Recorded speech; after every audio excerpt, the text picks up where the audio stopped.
Cette petite miséreuse tombe sur un milliardaire aveugle avec une valise de billets ouverte en pleine rue.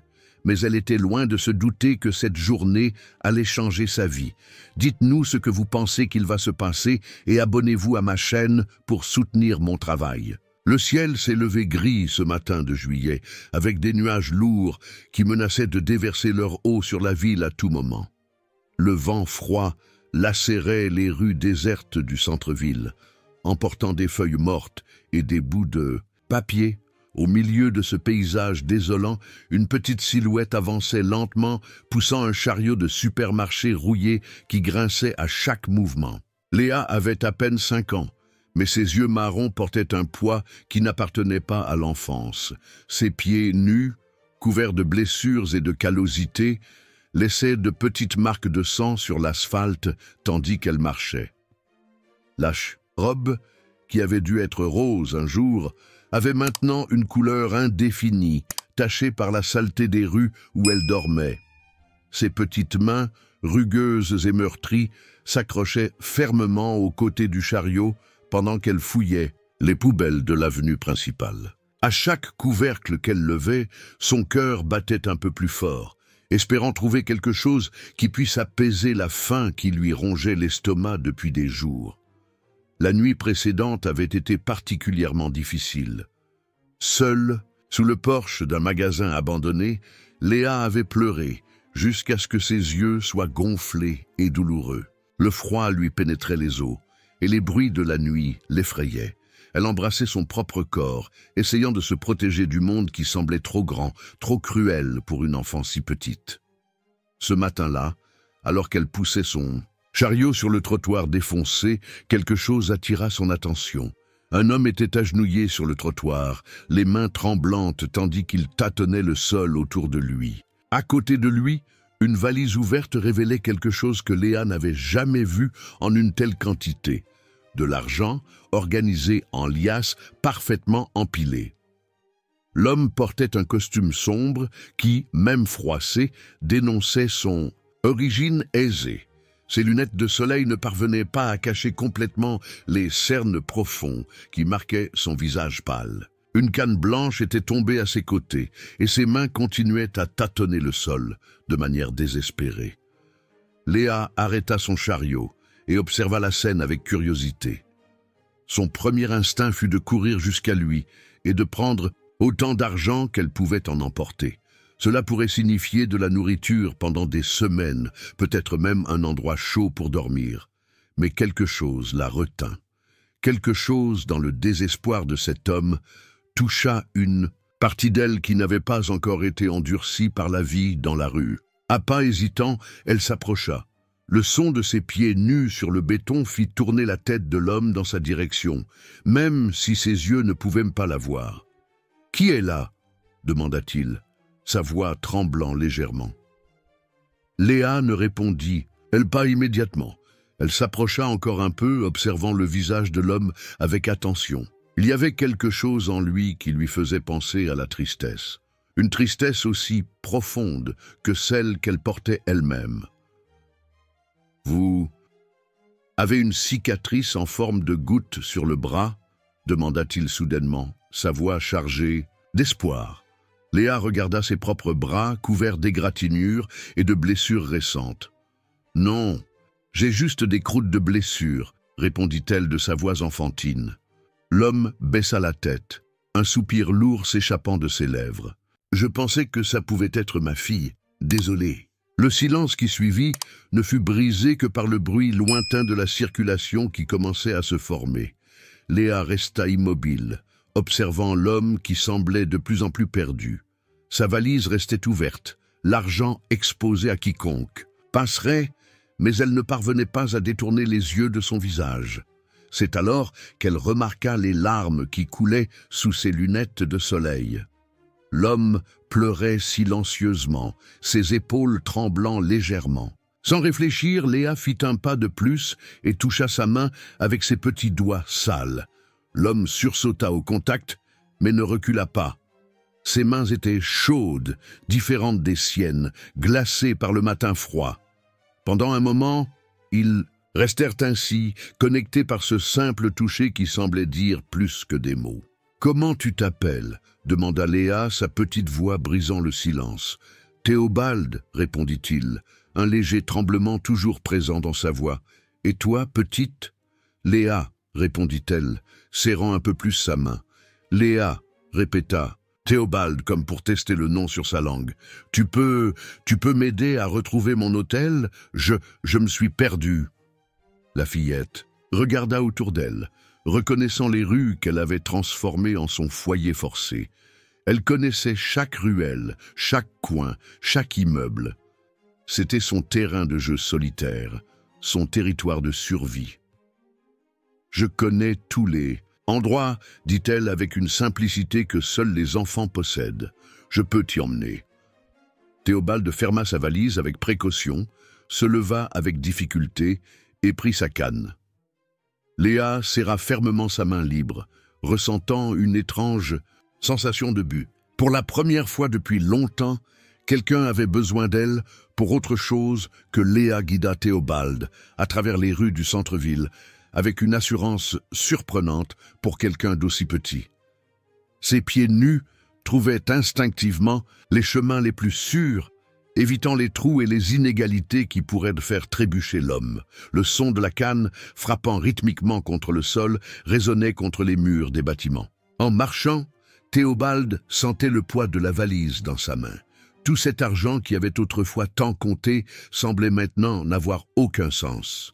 Son esprit vagabondait vers 3 mois auparavant, lorsque sa vie avait encore un sens. Il était propriétaire d'une entreprise de construction, avait une famille, une belle maison dans le meilleur quartier de la ville, jusqu'à ce qu'un accident domestique change tout. C'était un dimanche après-midi. Il faisait de petites réparations à la maison, quelque chose qu'il faisait habituellement pour se distraire du stress du travail. Un produit de nettoyage a éclaboussé ses yeux.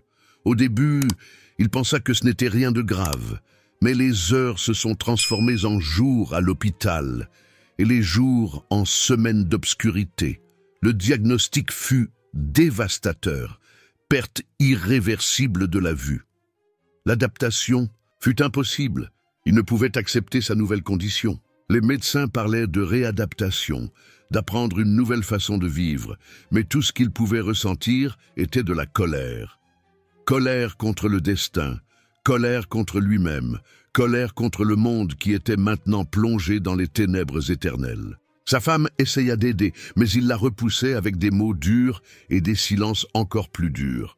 Sa fille, Laura, 6 ans, pleurait à chaque fois qu'il criait, effrayée par cette version méconnaissable de son père.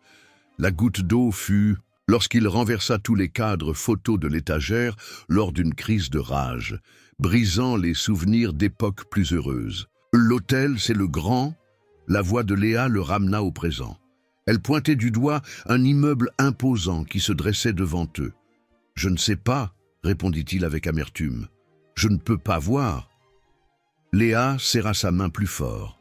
« Désolé, » murmura-t-elle. « J'ai oublié. » Le portier de l'hôtel, un homme d'âge moyen en uniforme impeccable, écarquilla les yeux en voyant le duo insolite s'approcher.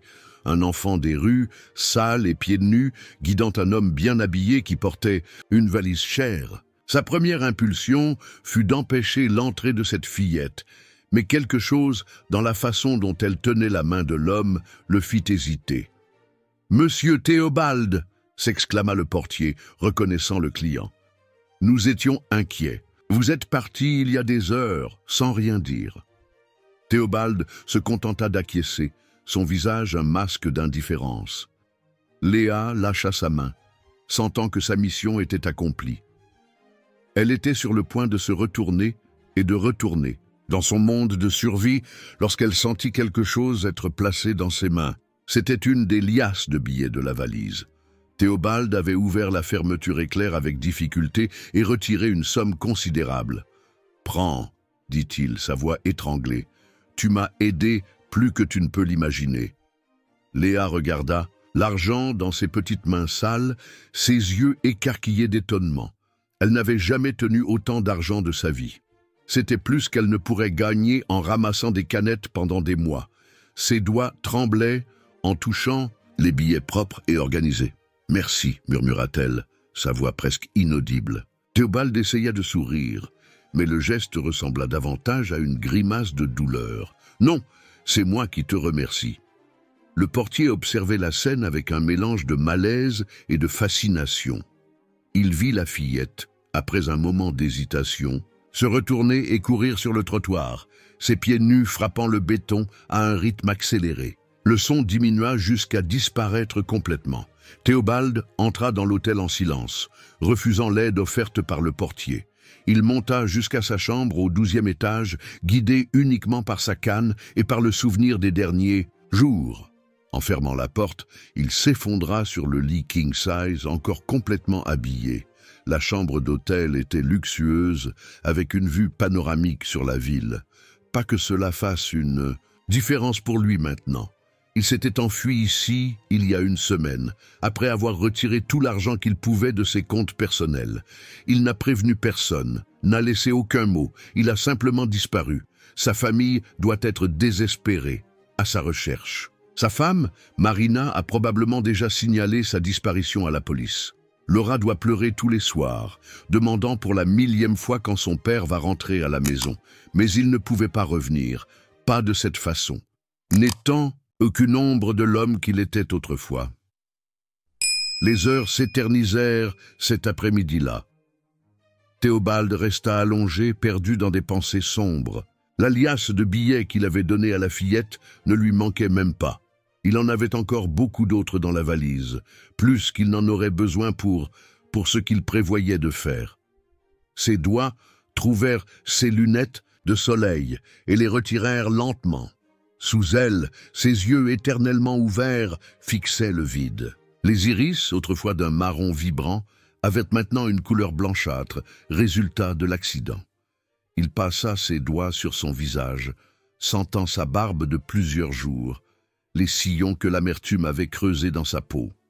Le son de la ville entrait par la fenêtre, des klaxons, des voix lointaines, le bruit constant de la vie qui suivait son cours, indifférente à sa douleur. Quelque part là-bas, une petite fille sale marchait avec une liasse de billets, ne sachant pas exactement quoi en faire. Théobald se leva avec difficulté et se dirigea vers la fenêtre. Ses doigts touchèrent la vitre froide, et il imagina la vue qu'il aurait pu admirer de là. La ville s'étendant jusqu'à l'horizon, les lumières commençant à s'allumer au crépuscule, les gens paraissant minuscules en bas. C'est alors qu'il prit une décision. Demain serait son dernier jour. Il avait déjà tout planifié. Il y avait un chantier abandonné à quelques pâtés de maisons de là, avec un trou profond ouvert dans le sol. Personne ne l'y trouverait. Ce serait une fin appropriée pour quelqu'un qui vivait déjà dans l'ombre. Mais avant, il devait retourner à ce croisement une fois de plus. Il avait besoin de ressentir à nouveau ce toucher petit et doux sur sa main, d'entendre cette voix enfantine qui, pendant un bref instant, avait illuminé son obscurité. C'était un dernier souhait, une dernière tentative de trouver quelque chose qui ait un sens avant la fin. Ce que Théobald ignorait, c'est que le destin avait d'autres plans. Que cette rencontre fortuite avec un enfant des rues n'était que le début d'une histoire qui changerait non seulement sa vie, mais aussi celle de cette petite âme perdue qui l'avait guidée à travers la ville. Léa courut à perdre haleine, la liasse de billets serrée contre sa poitrine comme un trésor précieux. Ses pieds meurtris laissaient de petites taches de sang sur le chemin, mais elle ne ressentait aucune douleur. Son esprit était concentré sur la recherche d'un endroit sûr, loin des regards convoiteux des rues. Elle finit par arriver à sa cachette habituelle, un petit espace entre deux vieux bâtiments protégés par une plaque de zinc rouillée qu'elle avait trouvée il y a des mois. Elle y gardait ses maigres possessions, une poupée sans bras qu'elle avait trouvée dans les ordures, une couverture fine et déchirée, et une petite boîte dans laquelle elle gardait les pièces de monnaie qu'elle gagnait occasionnellement, des passants. Elle s'assit sur le sol sale et regarda enfin l'argent dans ses mains. C'était plus de billets qu'elle n'en avait jamais vus de sa vie. Elle commença à les compter maladroitement, ses doigts sales tachant les bords des billets, impropres. Elle ne connaissait pas très bien les chiffres, mais elle reconnaissait quelques gros billets. Ce serait suffisant pour acheter de la nourriture pendant de nombreux jours, peut-être même de nouveaux vêtements. Mais quelque chose l'empêchait de se réjouir de cette richesse soudaine. L'image de l'homme aveugle, sa profonde tristesse, la façon dont il cherchait sa fille, tout cela pesait sur son petit cœur. Elle connaissait bien ce genre de douleur. C'était la même qu'elle ressentait tous les soirs, quand elle se recroquevillait seule dans son coin, souhaitant avoir une famille à elle. Ses pensées s'envolèrent vers le passé, vers les souvenirs nébuleux qu'elle essayait d'oublier. Elle se souvenait vaguement d'une femme aux cheveux noirs, sa mère, allongée sur un lit d'hôpital, l'odeur des médicaments, les murs blancs, les voix chuchotées des adultes. Puis, une série de visages différents, des personnes qui promettaient de prendre soin d'elle, mais ne restaient jamais très longtemps. La dernière famille qu'elle a eue l'a abandonnée dans une station-service il y a près d'1 an.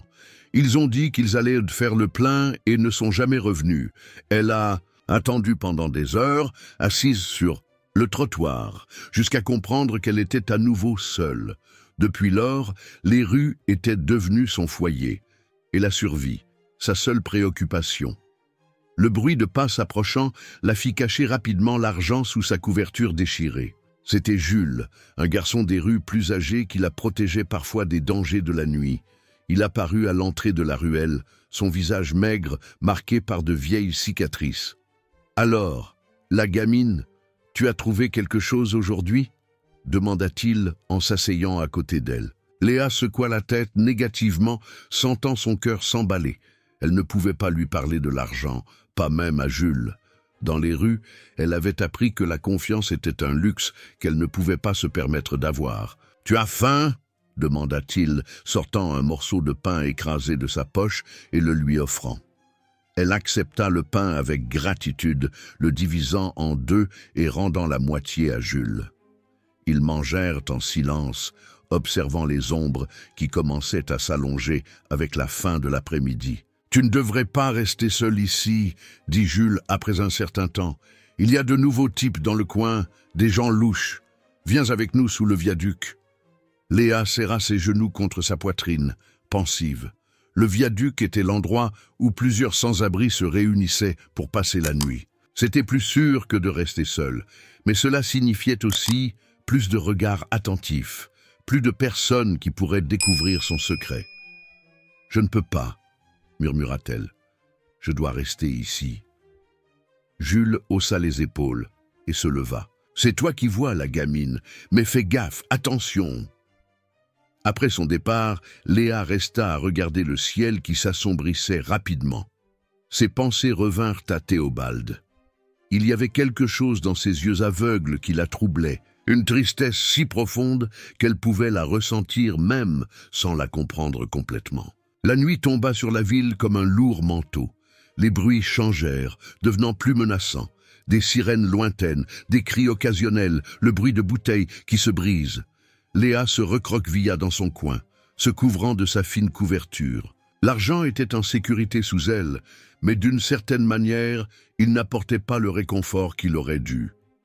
Ses petites mains trouvèrent la poupée sans bras et elle la serra contre sa poitrine.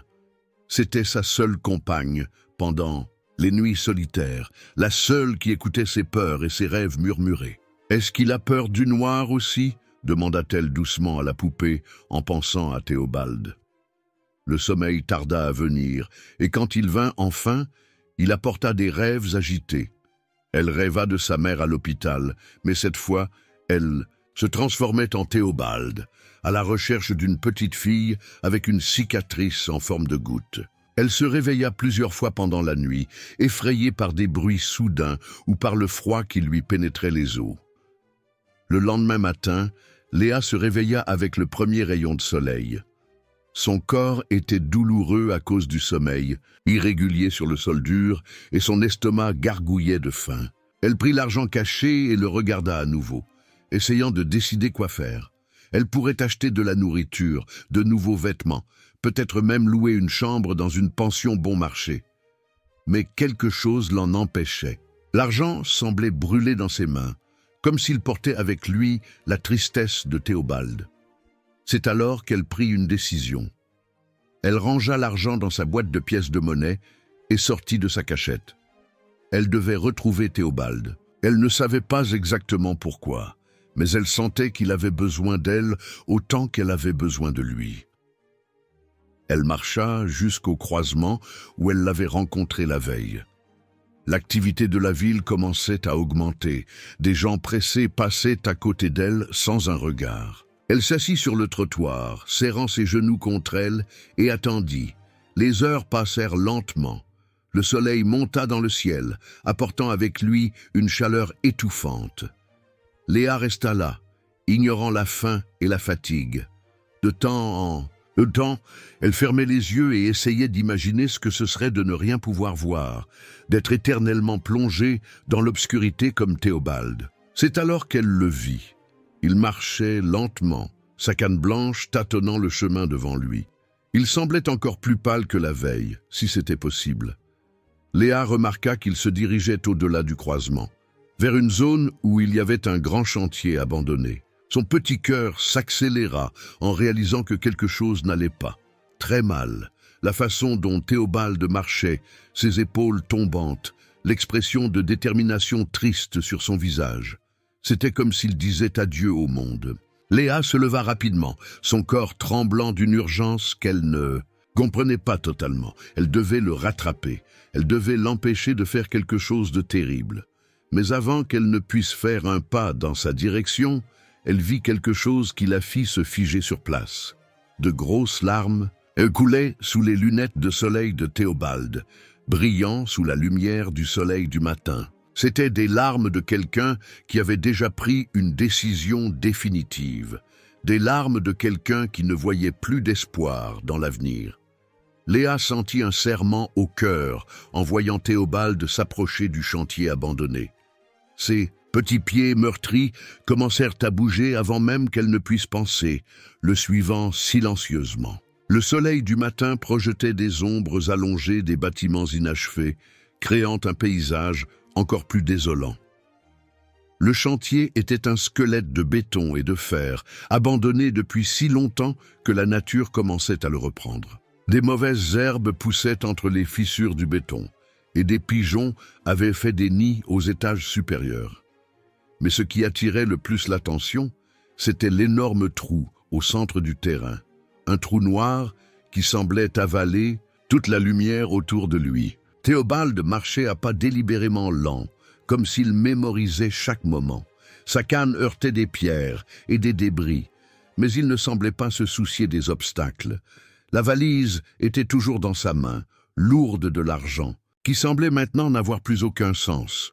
Quand il atteignit le bord du trou, Léa réalisa qu'il pleurait. Des larmes silencieuses coulèrent sur son visage sale, tandis qu'elle observait l'homme qu'elle avait rencontré il y a à peine un jour, mais qui était en quelque sorte devenu important pour elle. Peut-être parce que, comme elle, il était aussi perdu dans le monde. « S'il te plaît, ne fais pas ça !» Sa petite voix coupa le silence du matin.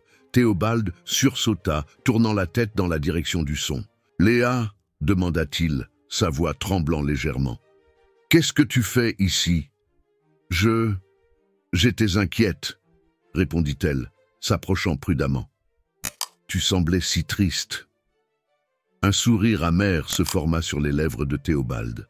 « Si triste. Oui, je crois que c'est une bonne façon de décrire ça. » Léa était maintenant à quelques pas de lui, assez proche pour voir comment ses mains tremblaient en tenant sa canne. « Tu n'as pas besoin de faire ça, » dit-elle, sa voix portant une sagesse au-delà de ses années. « De faire quoi ?» demanda-t-il, essayant d'avoir l'air désinvolte, mais sa voix le trahissait. « De te faire du mal, » répondit-elle simplement. « Je sais que parfois, ça fait tellement mal qu'on a envie de disparaître, mais tu n'es pas obligé. » Les mots de la fillette frappèrent Théobald comme un coup de poing dans l'estomac.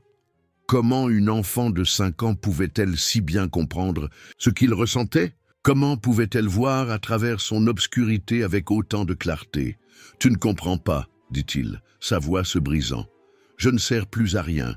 Je ne peux pas travailler, je ne peux pas m'occuper de ma famille, je ne peux même pas voir le visage de ma fille. Je suis un poids mort. » Léa fit un pas de plus, ses pieds nus faisant du bruit sur les pierres détachées. Mais tu peux encore sentir, dit-elle. Tu peux entendre, tu peux parler, tu peux faire des câlins. Ce n'est rien, ça. Théobald sentit les larmes couler sous ses lunettes de soleil. La simplicité et la vérité dans ses paroles le désarmaient, complètement. Ses jambes flanchèrent, et il s'effondra à genoux, lâchant la valise qui fit un bruit sourd en touchant le sol. C'est alors que Léa fit quelque chose d'inattendu. Elle marcha vers lui et le serra dans ses bras. Ses petits bras maigres parvenaient à peine à entourer les larges épaules de l'homme. Mais il y avait tellement d'affection dans ce simple geste que Théobald sentit son cœur se serrer. « Moi non plus, je n'ai personne », murmura-t-elle contre son épaule. « Mais maintenant, tu es là. » Ces mots furent comme une clé qui déverrouilla quelque chose à l'intérieur de Théobald. Tout le poids de la solitude, de l'amertume, de l'apitoiement qu'il avait porté au cours des derniers mois explosa en sanglots incontrôlables. Il serra la fillette contre lui, sentant son petit corps fragile trembler contre le sien. Ils restèrent, ainsi pendant un long moment, deux âmes perdues, se rencontrant au bord du précipice. Le soleil montait dans le ciel, réchauffant leur dos, tandis que le bruit de la ville commençait à augmenter autour d'eux. Mais à ce moment-là, c'était comme si le monde s'était arrêté. Quand ils finirent par se séparer, Théobald demanda, d'une voix rauque, « Pourquoi est-ce que tu te soucies autant de moi ?» Léa resta silencieuse pendant un moment, comme si elle pesait sa réponse. « Parce que toi aussi, tu t'es soucié de moi ?» dit-elle finalement. « Tu m'as donné de l'argent, mais tu ne l'as pas repris même en sachant que je n'étais qu'une enfant des rues. La plupart des gens ne me regardent même pas. » Ces mots touchèrent Théobald d'une manière à laquelle il ne s'attendait pas. C'était vrai. Même dans son obscurité, même dans son désespoir, il avait vu quelque chose chez cette fillette que d'autres ne voyaient pas. Peut-être y avait-il encore de la lumière en lui après tout. « Je n'ai pas utilisé l'argent, » continua Léa en mettant sa main dans la poche déchirée de sa robe sale. « Il est ici, je voulais te le rendre. » Théobald tendit la main, sentant la liasse de billets qu'elle plaçait dans sa paume. « Pourquoi tu ne l'as pas utilisé ? » « Parce que ce n'est pas de ça que j'avais besoin, » répondit-elle avec une honnêteté désarmante. « Je voulais juste ne pas être seule. » Le poids de cette confession flotta entre eux comme un nuage dense. Théobald réalisa qu'il était devant un choix. Il pouvait suivre son plan initial, se laisser tomber dans ce trou sombre et mettre fin à tout. Ou il pouvait choisir un chemin différent. Un chemin qu'une petite enfant des rues avait illuminé par sa présence inattendue. « Et, Léa, dit-il, sa voix maintenant plus ferme, tu veux venir avec moi ?»« Où ça ?» demanda-t-elle, une touche d'espoir dans sa voix. « Je ne sais pas encore, » répondit-il honnêtement. « Mais peut-être qu'on pourra le découvrir, ensemble. Tu m'aides à voir le monde, et moi, j'essaie d'être la famille que tu n'as pas. » Les mots sortirent de sa bouche avant qu'il ne puisse trop y réfléchir, mais dès qu'il les prononça, il sut qu'ils étaient vrais. Quelque chose était en train de naître là, à ce moment improbable, au bord d'un précipice qui aurait pu être sa fin. Léa prit sa main, ses petits doigts, s'entrelaçant aux siens avec une confiance qui le surprit. « D'accord, » dit-elle simplement, comme si cette décision était la chose la plus naturelle au monde. Et ainsi, sous le soleil du matin qui brillait maintenant de toute sa force, un homme aveugle et une enfant des rues commencèrent à s'éloigner du trou. Ils ne savaient pas où ils allaient, ils n'avaient pas de plan précis, mais pour la première fois depuis longtemps, ils ressentaient tous les deux quelque chose qu'ils avaient oublié depuis longtemps. L'espoir.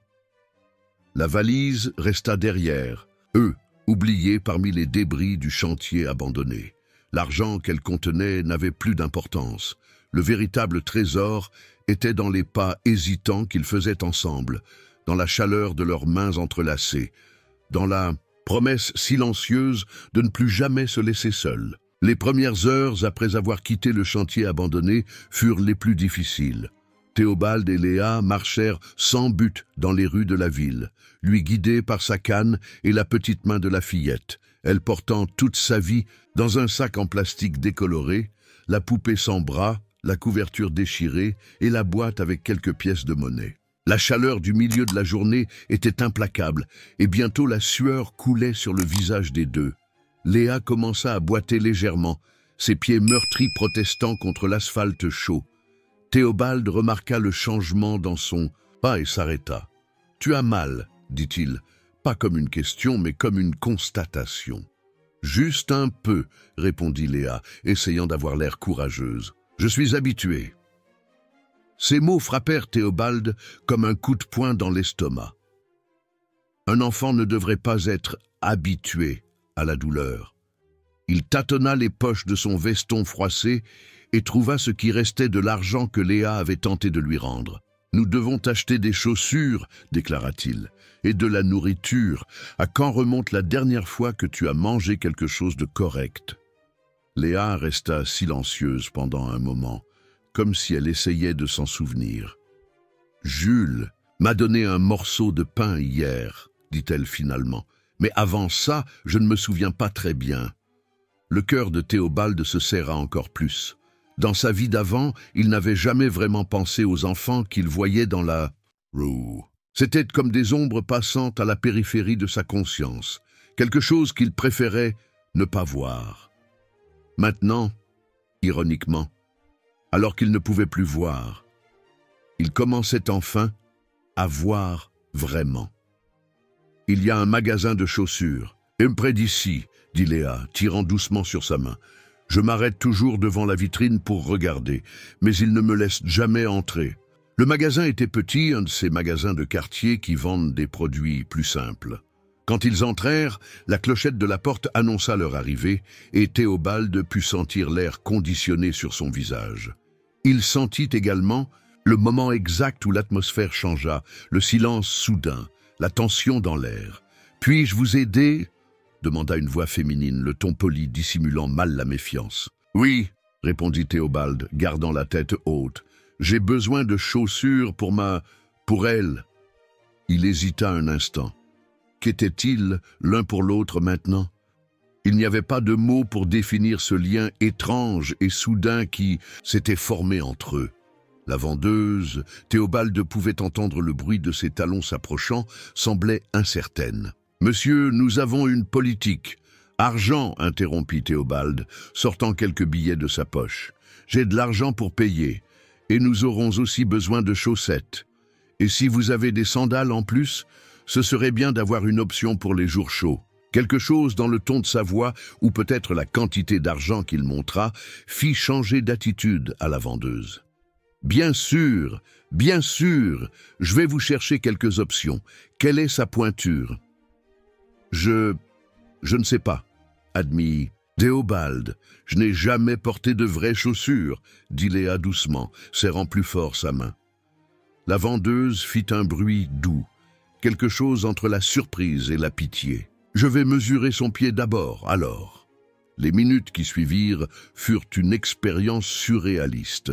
Théobald entendait la vendeuse, qui s'était maintenant présentée comme Madame Claire, s'exclamer sur l'état des pieds de Léa, sur la façon dont il devait être soigné, sur la façon dont il était absurde qu'un enfant se promène pieds nus dans la ville. « Ces blessures ont besoin de pommade, » dit Madame Claire. « Il y a une pharmacie juste à côté, vous devriez y aller après. » Léa essaya plusieurs paires de chaussures, et Théobald pouvait entendre ses petits pas hésitants dans le magasin, comme si elle apprenait à marcher à nouveau. « Celle-ci est confortable ?» demandait-il à chaque paire qu'elle essayait. « C'est différent, » répondait-elle, « mais bien différent. » Ils finirent par prendre 3 paires, des baskets pour tous les jours, des sandales pour la chaleur et une paire de chaussures plus résistantes pour les jours de pluie. Madame Claire insista pour inclure plusieurs paires de chaussettes dans le paquet et même un petit kit de produits pour prendre soin des pieds. Quand ils sortirent du magasin, Léa portait ses nouvelles baskets, ses pas plus fermes et plus assurés. « On dirait que je marche sur des nuages », dit-elle, une touche de joie dans sa voix que Théobald n'avait pas encore entendue. Ils se dirigèrent vers la pharmacie où ils achetèrent des pommades et des pansements. Ensuite, ils s'arrêtèrent dans une petite brasserie. L'odeur de la nourriture fit gargouiller bruyamment l'estomac de Léa. « Je veux un peu de tout, » dit Théobald quand la serveuse vint prendre la commande. Un peu de tout, quoi, demanda la serveuse, confuse. Des quiches, des croque-monsieur, des salades et du coca. Et après, nous prendrons un dessert. Léa resta silencieuse pendant que la nourriture arrivait. Théobald pouvait entendre sa respiration accélérée, le doux son de ses doigts tambourinant sur la table en formica. « Tu peux manger » dit-il doucement. « Tout va bien. » Et elle mangea. Elle mangea comme quelqu'un qui n'a pas vu de nourriture depuis des jours, ce qui était probablement vrai. Entre deux bouchées, elle racontait à Théobald les choses qu'elle voyait par la fenêtre de la brasserie. Les voitures qui passaient, les gens qui marchaient, un chien qui dormait sur le trottoir. C'est pendant le dessert, une coupe glacée au chocolat qui fit pousser à Léa de petits cris de joie, que la réalité commença à peser sur eux. La nuit approchait, et ils avaient besoin d'un endroit pour rester. « On ne peut pas retourner à l'hôtel », dit Théobald, plus pour lui-même que pour Léa. L'hôtel signifiait possibilité de traçage, signifiait question, signifiait devoir expliquer l'inexplicable. « Je connais un endroit », dit Léa avec hésitation, « sous le pont de la Seine. Il y a d'autres personnes là-bas, mais il y a de la place. Jules a dit que c'est plus sûr que de rester seul. » Théobald sentit un nœud dans sa gorge. C'était donc ça, ce qui restait de sa vie, dormir sous un pont avec une enfant des rues, mais il se souvint alors du trou sur le chantier abandonné, du vide qu'il avait ressenti, de la décision qu'il avait presque prise. N'importe quoi était mieux que ça. « Tu as une couverture » demanda-t-il, essayant de garder une voix ferme. « J'ai la mienne » répondit Léa. « Mais on peut en acheter une autre pour toi. Il y a un magasin à 2 € sur le chemin. » Et ainsi, alors que le soleil commençait à se coucher, un ancien chef d'entreprise aveugle et une enfant des rues avec de nouvelles chaussures marchaient en direction du pont de la Seine, portant des sacs de course contenant leurs besoins de base. Des couvertures, des oreillers bon marché, des brosses à dents, de l'eau minérale. Pendant qu'ils marchaient, Léa continuait à être ses yeux, décrivant tout ce qu'elle voyait. Et pour la première fois depuis qu'il avait perdu la vue, Théobald sentit qu'il pouvait vraiment voir le monde, à travers les yeux innocents et sincères d'une enfant qui, malgré toute la douleur et l'abandon, parvenait encore à trouver de la beauté dans les petites choses. « Regarde » s'exclama-t-elle soudainement, « il y a un oiseau qui fait son nid dans cet arbre, et le ciel est tout rose, on dirait de la barbe à papa. » Théobald serra sa petite main, sentant une émotion différente grandir dans sa poitrine. Ce n'était plus le désespoir étouffant des derniers mois, ni l'amertume qui l'avait consumé. C'était quelque chose de plus doux, de plus gentil. Quelque chose qui ressemblait beaucoup à l'espoir. Le pont de la Seine les attendait avec ses ombres et ses incertitudes. Mais maintenant, au moins, il n'était plus seul. La vie sous le pont était différente de tout ce que Théobald avait jamais connu. Le sol était dur et irrégulier, l'air avait une odeur particulière d'humidité et de fumée. Et les sons étaient une symphonie constante d'histoires, une triste, des pleurs lointains, des toux sèches, des murmures et parfois des cris qui résonnaient dans la nuit. Léa avait choisi un coin plus éloigné pour eux, près d'un des piliers de béton. Avec des cartons qu'ils avaient trouvés sur le chemin, ils improvisèrent une sorte de mur, créant un minimum d'intimité. Les nouvelles couvertures furent étendues sur plus de cartons, créant un lit improvisé. « Ce n'est pas si mal » dit Léa, essayant d'avoir l'air optimiste pendant qu'elle rangeait ses maigres possessions. « Et au moins ici, la pluie ne mouille pas autant. » Théobald s'assit sur la couverture, son dos appuyé contre le pilier froid. Ses doigts traçaient des motifs invisibles sur le béton pendant qu'il essayait de s'adapter aux nouveaux sons et, odeur, le costume qu'il portait, autrefois impeccable, était maintenant froissé et sale, déplacé dans cet environnement comme lui-même se sentait. « Il y a plus de monde qui arrive » murmura Léa, s'approchant de lui. « C'est Jules avec les autres. » Des pas s'approchèrent, et Théobald put sentir la présence de plusieurs personnes. L'odeur de fumée de cigarette devint plus forte. « Alors, c'est vrai, » dit une voix masculine jeune, « ça devait être Jules. La gamine a vraiment trouvé compagnie. » Salut Jules, répondit Léa, sa voix petite mais ferme. Voici Théobald. C'est mon ami. Il y eut un moment de silence tendu, brisé uniquement par le son du fleuve coulant sous le pont.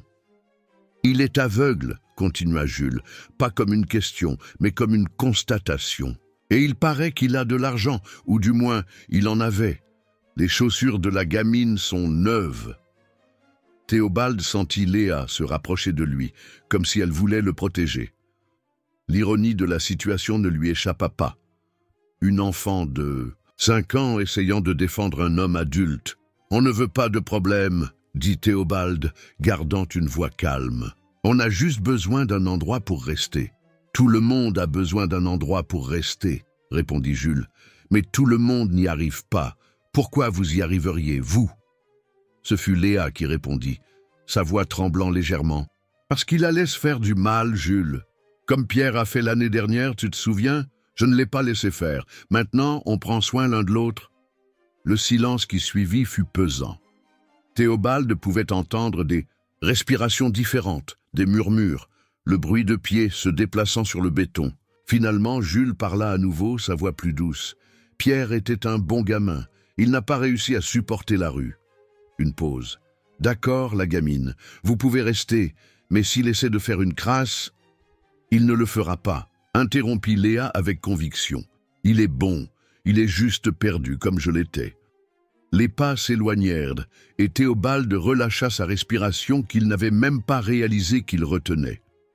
Il sentit la petite main de Léa trouver la sienne dans le noir. « Jules est sympa, dit-elle. Mais il a déjà vu beaucoup de choses moches, tout le monde ici. » Les heures suivantes furent un exercice d'adaptation. Léa expliquait chaque détail de son nouvel environnement. Où se trouvaient les toilettes improvisées, un coin plus éloigné, où les gens avaient l'habitude de faire des feux pour cuisiner. Quelles zones étaient considérées comme le territoire d'autres groupes? Au fur et à mesure que la nuit avançait, le froid commença à augmenter. Léa se recroquevilla à côté de Théobald, partageant la chaleur corporelle. Elle tenait sa poupée sans bras, lui parlant doucement comme elle le faisait tous les soirs. « Voici Rose », expliqua-t-elle à Théobald. « Je l'ai trouvée dans les ordures il y a longtemps. Elle n'a pas de famille non plus, alors on reste ensemble. » Théobald tendit la main, et Léa y plaça la poupée. Ses doigts parcoururent le plastique, usé, sentant les imperfections, les endroits où les bras avaient été cassés, les cheveux synthétiques emmêlés. « Elle est spéciale, » dit-il en rendant la poupée. « Comme toi. » Léa resta silencieuse pendant un moment, puis demanda à voix basse « Comment elle est, ta fille ?» La question prit Théobald par surprise. Son cœur se serra en pensant à Laura, à son sourire, à son rire qu'il ne reverrait jamais. « Elle a 6 ans, » commença-t-il, sa voix rauque. « Des cheveux châtains clairs, de grands yeux. Elle est d'or dessiné et elle a peur du tonnerre. Chaque fois qu'il pleut fort, elle accourt dans ma chambre. » Sa voix se brisa et il sentit les larmes commencer à se former. Léa serra sa main. « Elle te manque, » dit-elle. Ce n'était pas une question. « Beaucoup, » admit-il. « Mais je ne peux pas revenir, pas comme ça. Je ne veux pas qu'elle me voie. Comme ça. Comme comment? Cassé, inutile. Un père qui ne peut même pas voir les dessins qu'elle fait. » Léa bougea à ses côtés et il sentit quelque chose être placé sur ses genoux. C'était la poupée. « Rose aussi, elle est cassée, » dit-elle. « Mais je l'aime quand même. Je veux toujours qu'elle soit avec moi. » Les mots simples de la fillette frappèrent Théobald de plein fouet. Des larmes coulèrent sous ses lunettes de soleil, et il serra la poupée contre sa poitrine. « Parfois, » continua Léa, sa voix endormie, « on n'a pas besoin d'être entier pour être aimé. Il suffit d'être là. » Le son du fleuve continuait constant sous leurs pieds, une berceuse urbaine pour les sans-abri. Peu à peu, la respiration de Léa devint plus profonde et régulière. Elle s'était endormie. Théobald resta éveillé pendant longtemps, tenant la poupée sans bras et pensant aux mots de la fillette. Dans sa vie d'avant, il avait tout. De l'argent, un statut, une famille parfaite. Maintenant, il dormait sous un pont partageant une couverture avec une enfant des rues. Et pourtant, d'une manière étrange, il se sentait moins perdu que ces derniers mois. Comme si Léa, dans sa sagesse innocente, l'aidait lentement à retrouver des parties de lui-même qu'il avait perdues bien avant de perdre la vue. Un cri lointain le sursauta, quelqu'un faisant des cauchemars, peut-être. Instinctivement, il tira Léa plus près de lui, la protégeant. Elle murmura quelque chose dans son sommeil et se blottit davantage. « Il suffit d'être là », répéta-t-il doucement, ces mots faisant écho dans son esprit. Et pour la première fois depuis l'accident, Théobald se permit simplement d'être cassé, perdu, mais toujours présent, toujours vivant, toujours capable d'offrir du réconfort à une petite âme aussi meurtrie que la sienne. La nuit avançait, apportant avec elle des promesses silencieuses de jours différents à venir. Des jours qui, même dans l'obscurité, pourraient contenir leur propre forme de lumière. La première semaine sous le pont passa comme un rêve nébuleux. Théobald et Léa créèrent leur propre routine, s'adaptant à la nouvelle réalité jour après jour. Le matin, ils étaient réveillés par le bruit de la circulation intense au-dessus de leur tête. Léa se réveillait toujours la première, ses yeux attentifs observant le mouvement des personnes qu'elle appelait la famille du pont. L'argent qui restait s'épuisait rapidement, même en achetant uniquement l'essentiel, de la nourriture, de l'eau et des produits d'hygiène de base. Théobald savait qu'il devrait bientôt trouver un moyen de survivre. Ils ne pouvaient pas dépendre de leurs économies pour toujours.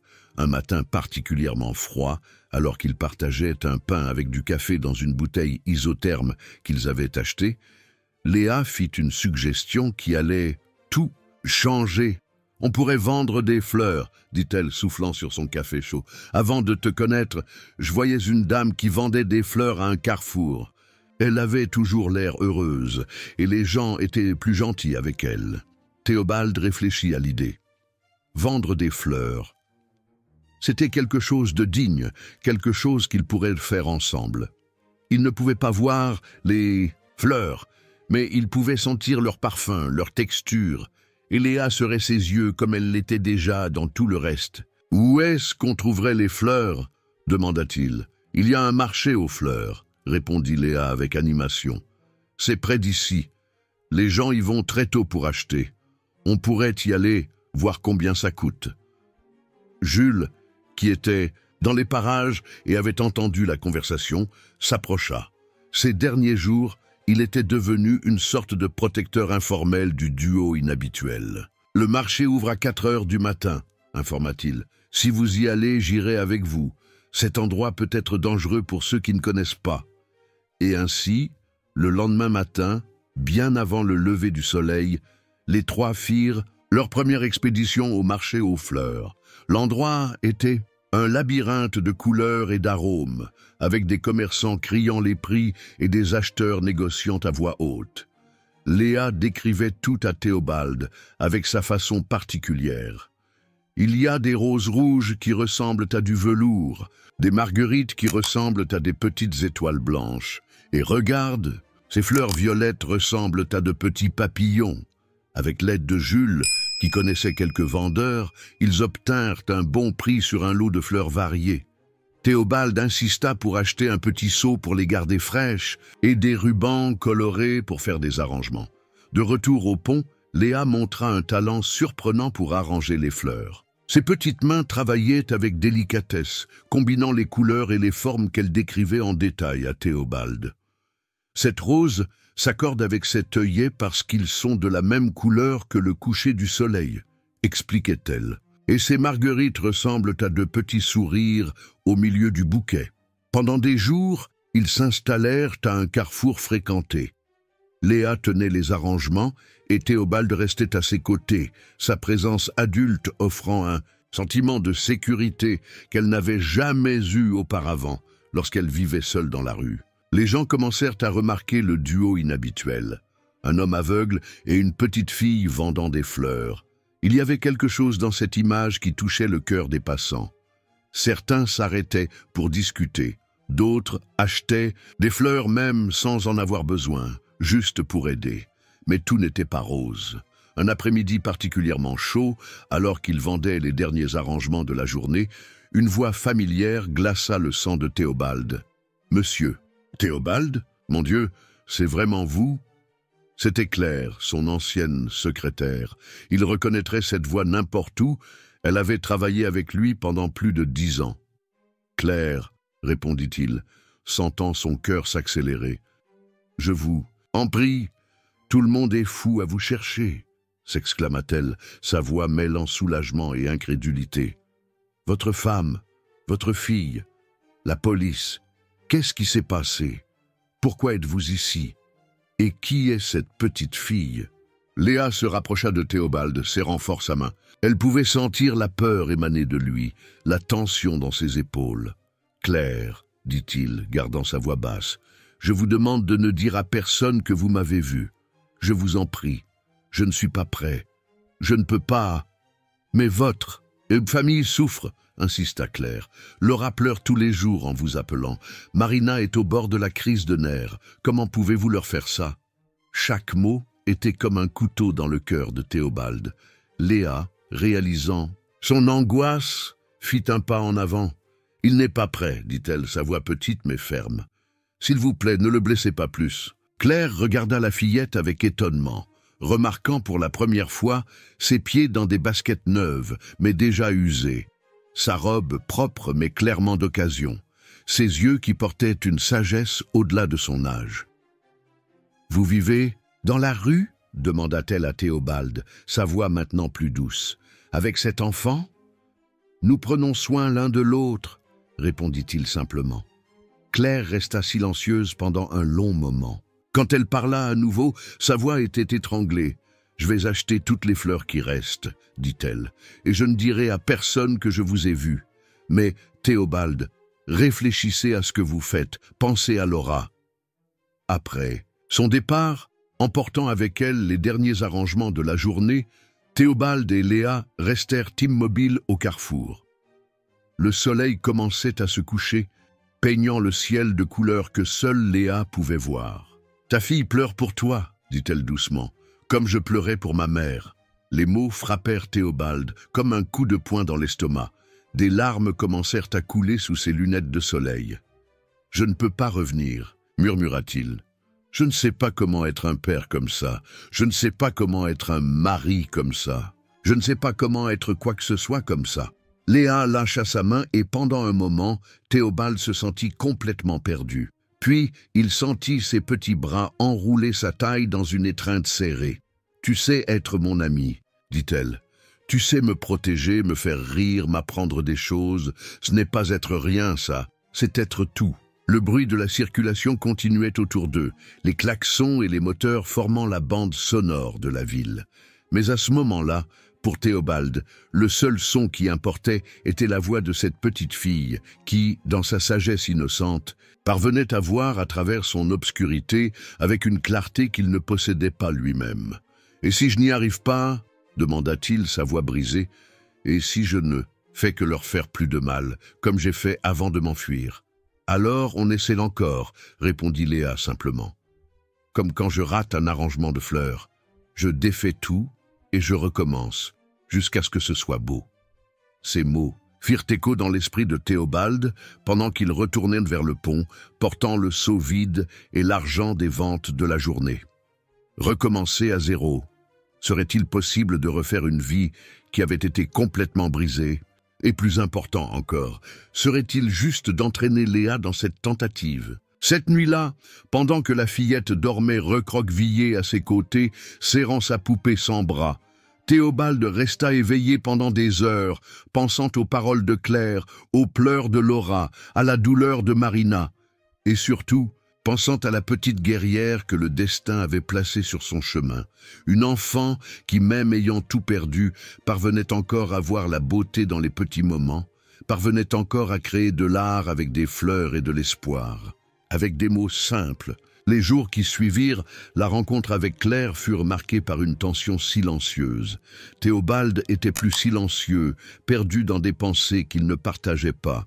Léa percevait le changement en lui, la façon dont ses épaules semblaient te porter un poids encore plus lourd, comment ses mains tremblaient légèrement lorsqu'il faisait les ventes au carrefour. Un matin particulièrement froid, alors qu'ils organisaient les fleurs pour la journée, Jules s'approcha avec une expression préoccupée sur le visage. « Il y a des gens qui vous cherchent, » dit-il à voix basse. Une femme bien habillée est passée par ici hier soir montrant des photos sur un téléphone portable, demandant si quelqu'un avait vu un homme aveugle avec une petite fille. Théobald sentit son sang se glacer dans ses veines. « Marina, murmura-t-il. Claire a dû parler. « Non, protesta Léa, serrant sa main. Elle a promis. Peut-être que ce n'est pas elle, pondéra Jules. Vous vendez des fleurs au même endroit tous les jours. Quelqu'un a peut-être reconnu, dit quelque chose. » La peur s'installa dans le cœur de Théobald. Pas pour ce qui pourrait lui arriver, mais pour Léa. Qu'arriverait-il si l'on découvrait qu'un homme disparu vivait dans la rue avec une enfant qui n'était pas la sienne? Les autorités seraient certainement appelées. Léa serait emmenée dans une institution, retournerait dans le système qui l'avait déjà déçu tant de fois auparavant. « Il faut qu'on parte d'ici, » dit-il, se levant brusquement. « On ne peut plus rester. »« Mais, et les fleurs ?» demanda Léa, sa voix tremblant. « Et notre coin? Et Jules ?» La douleur dans sa voix était palpable, et Théobald sentit son cœur se serrer. En quelques semaines, ils avaient construit une routine, une vie simple mais honnête. Les fleurs apportaient non seulement de la nourriture, mais aussi un but. C'était la première fois que Léa avait quelque chose qui ressemblait à de la stabilité depuis qu'elle avait été abandonnée. « Je connais un endroit, » dit Jules, après un moment de silence. « Il y a une communauté sous le viaduc du périphérique, de l'autre côté de la ville. C'est plus loin du centre, moins visible. Vous pourriez recommencer là-bas. »« C'est sûr, » demanda Théobald, sa main serrant celle de Léa. « Autant que n'importe quel endroit peut l'être pour des gens comme nous, » répondit Jules avec une touche d'amertume. « Mais il y a plus de familles là-bas, d'autres enfants. Ce serait peut-être mieux pour la gamine. » Léa était inhabituellement silencieuse, et Théobald pouvait sentir le tremblement dans sa petite main. « Qu'est-ce que tu en penses ?»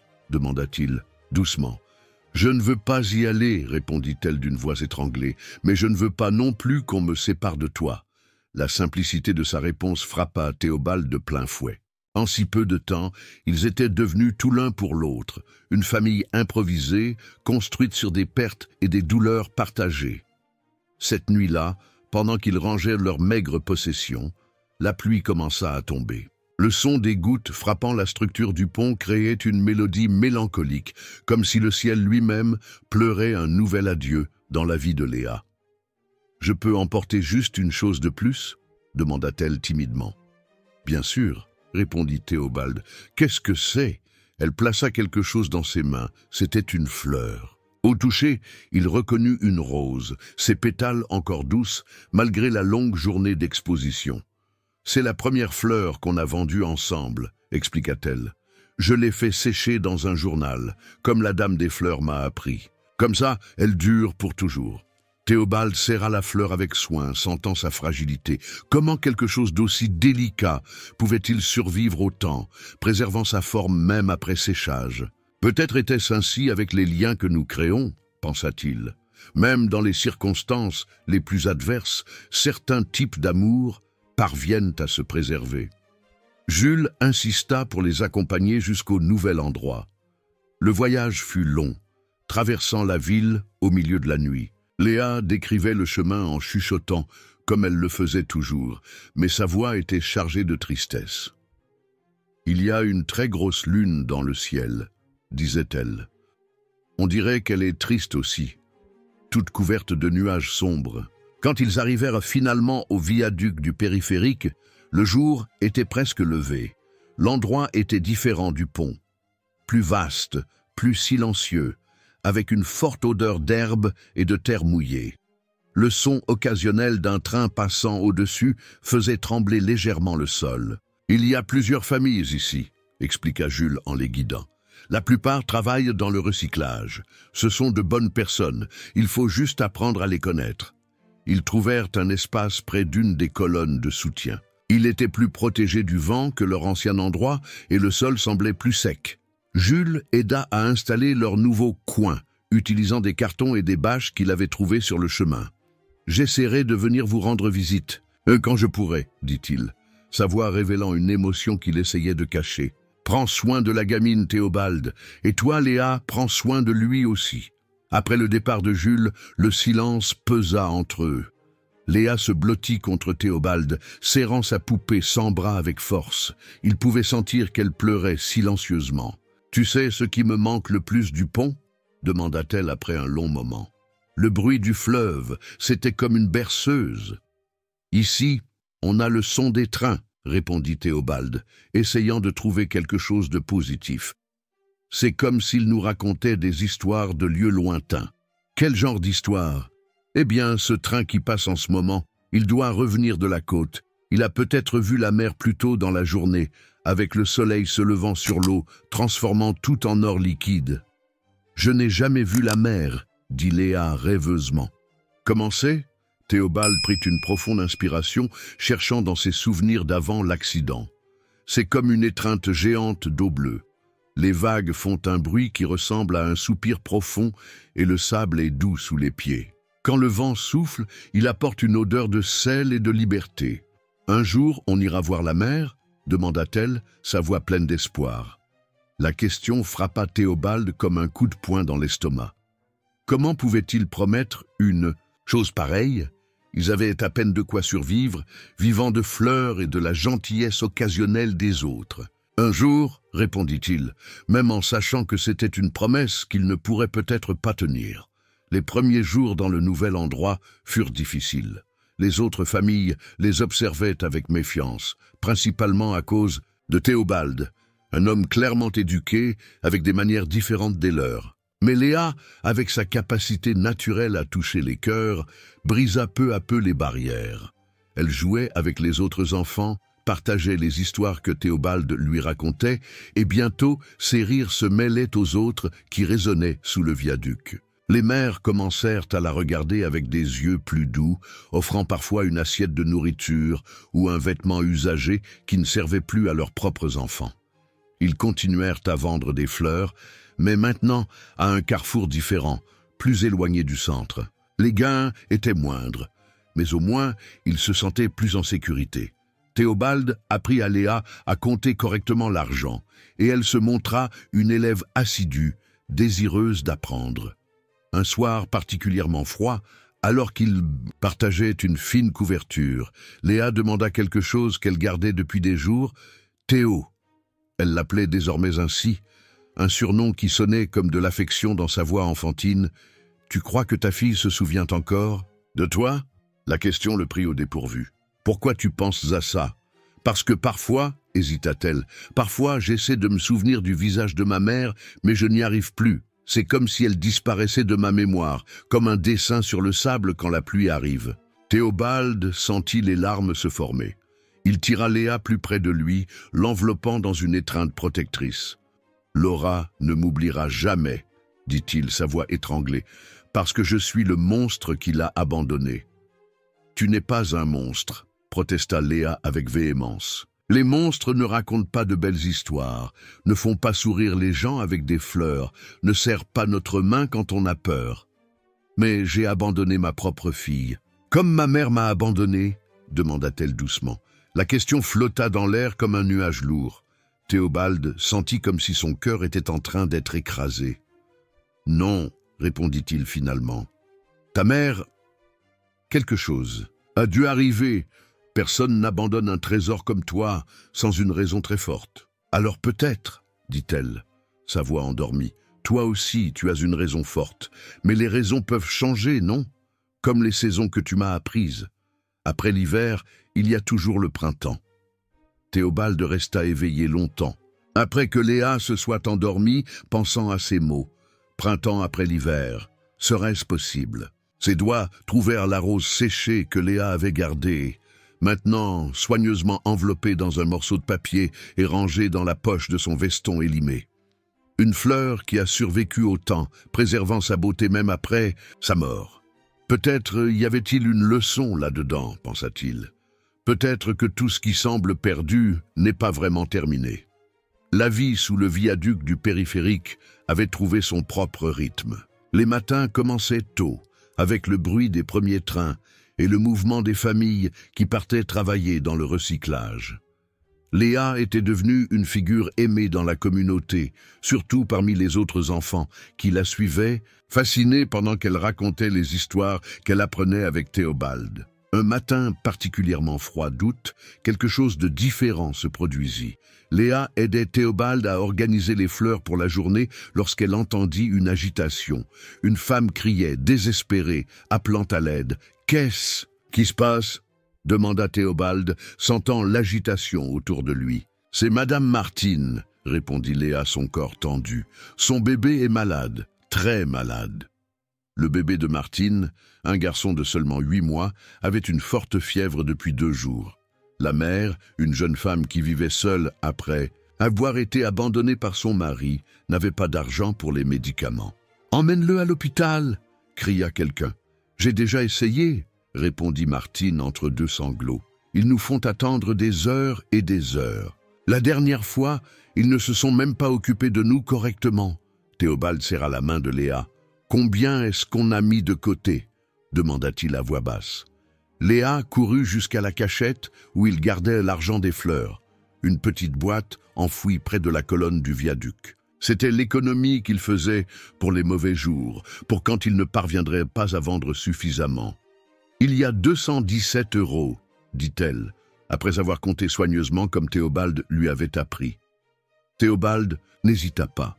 « Prends tout, dit-il, et emmène-moi là où est Martine. » Léa le guida à travers les groupes de personnes qui s'entassaient autour de la jeune mère. Le bébé pleurait avec un son faible, effrayant, son petit corps brûlant de fièvre. « Martine !» appela Théobald, tendant la main avec l'argent. « Prends un taxi et emmène ton fils à l'hôpital maintenant. Insiste pour être pris en charge. Ne quitte pas l'hôpital avant qu'il ne soit soigné correctement. »« Mais je ne peux pas accepter, » protesta Martine, sa voix étranglée. « C'est tout votre argent. »« Si, tu peux, » interrompit Léa. « S'il te plaît, aide le bébé. » Le geste de Théobald eut un impact profond sur la communauté. Cette nuit-là, alors que lui et Léa se préparaient à dormir sans dîner, l'argent de la nourriture était parti avec les économies, plusieurs personnes apparurent apportant un peu de nourriture, partageant le peu qu'elles avaient. « On n'oublie pas ceux qui nous aident, » dit Monsieur Joseph, un homme qui ramassait du carton en offrant une assiette de soupe encore chaude.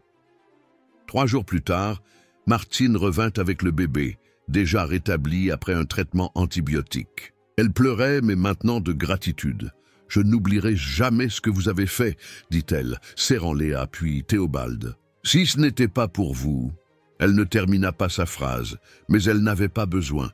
Tous ici connaissaient bien la fin tragique que beaucoup d'histoires avaient quand il n'y avait pas d'argent pour un traitement médical.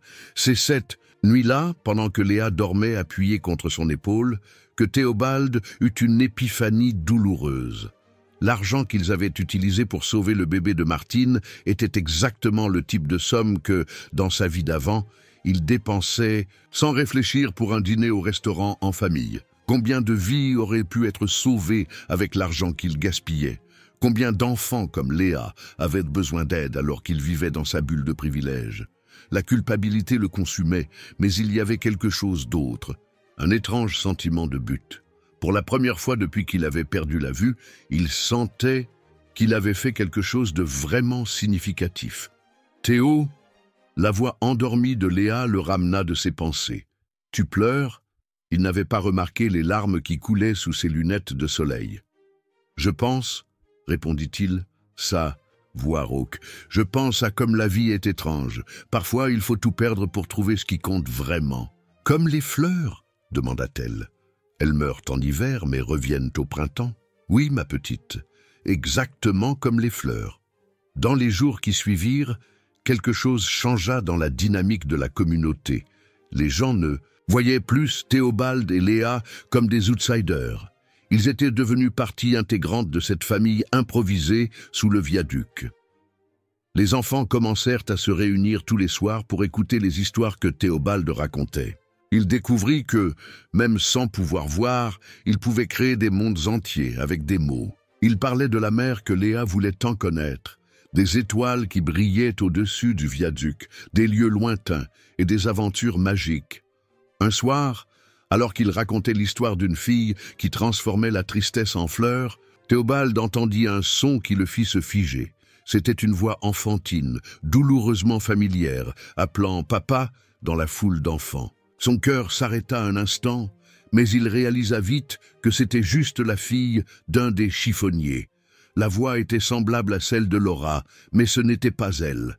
La douleur de la nostalgie le frappa de plein fouet. Léa, toujours attentive à ses émotions, serra sa main. « Raconte la suite de l'histoire », demanda-t-elle, essayant de le distraire. « Qu'est-ce qui s'est passé après que la fille a trouvé le jardin secret ?» Théobald avala le nœud dans sa gorge et continua l'histoire, mais son esprit était loin. Il pensait à Laura, à comme elle avait l'habitude de se blottir sur ses genoux en demandant « Encore une histoire, papa, juste une de plus ». Il pensait à Martine, à quel point elle devait souffrir de sa disparition. Plus tard, quand tout le monde s'était déjà retiré, Léa posa une question qui le prit au dépourvu. « Si tu pouvais voir de nouveau, qu'est-ce que tu voudrais voir en premier ?» Théobald réfléchit un instant. « Le visage de ma fille », répondit-il honnêtement. « Et le tien? Mon visage n'est pas beau, dit-elle à voix basse. Il est toujours sale et mes dents de devant sont cassées. Pour moi, tu es belle, répondit-il en la serrant dans ses bras. Parce que la beauté, eux qui comptent, est celle qui vient d'ici. Et il toucha légèrement sa poitrine, là où son cœur battait. Alors pourquoi tu ne reviens pas? Demanda-t-elle, sa voix tremblant légèrement. Si la beauté qui compte est celle du cœur, ta famille comprendrait. Ils t'aimeraient même si tu ne pouvais pas voir. La question resta en suspens, lourde, comme les nuages d'orage qui se formaient au-dessus du viaduc du périphérique. Théobald n'avait pas de réponse, ou peut-être avait-il peur de la réponse que son cœur voulait donner. Le bruit d'un train passant au-dessus d'eux remplit le silence, faisant légèrement trembler le sol. C'était comme si le monde lui-même secouait Théobald, essayant de le réveiller d'un rêve qui avait duré trop longtemps. L'arrivée de septembre apporta avec elle des vents plus chauds et un changement dans l'air que Théobald pouvait sentir, même sans voir. Les matinées commençaient plus tôt, avec le chant des oiseaux qui avaient fait leur nid dans les structures du viaduc du périphérique. Mais avec la promesse du printemps, vint aussi la nouvelle qui allait tout changer. Ce fut un après-midi de vente particulièrement difficile. La chaleur avait gâché plusieurs fleurs, et ils avaient à peine réussi à gagner assez pour acheter de la nourriture. Léa était plus silencieuse que d'habitude, et Théobald pouvait sentir que quelque chose la tracassait. « Qu'est-ce qu'il y a, ma puce ?» demanda-t-il, en rangeant les quelques fleurs qui restaient. Léa mit du temps à répondre, et quand elle le fit, sa voix était chargée de peur. « Il y a une femme qui passe tous les jours à l'arrêt de bus. Elle nous regarde. » Aujourd'hui, elle prenait des photos avec son téléphone. Le cœur de Théobald s'accéléra.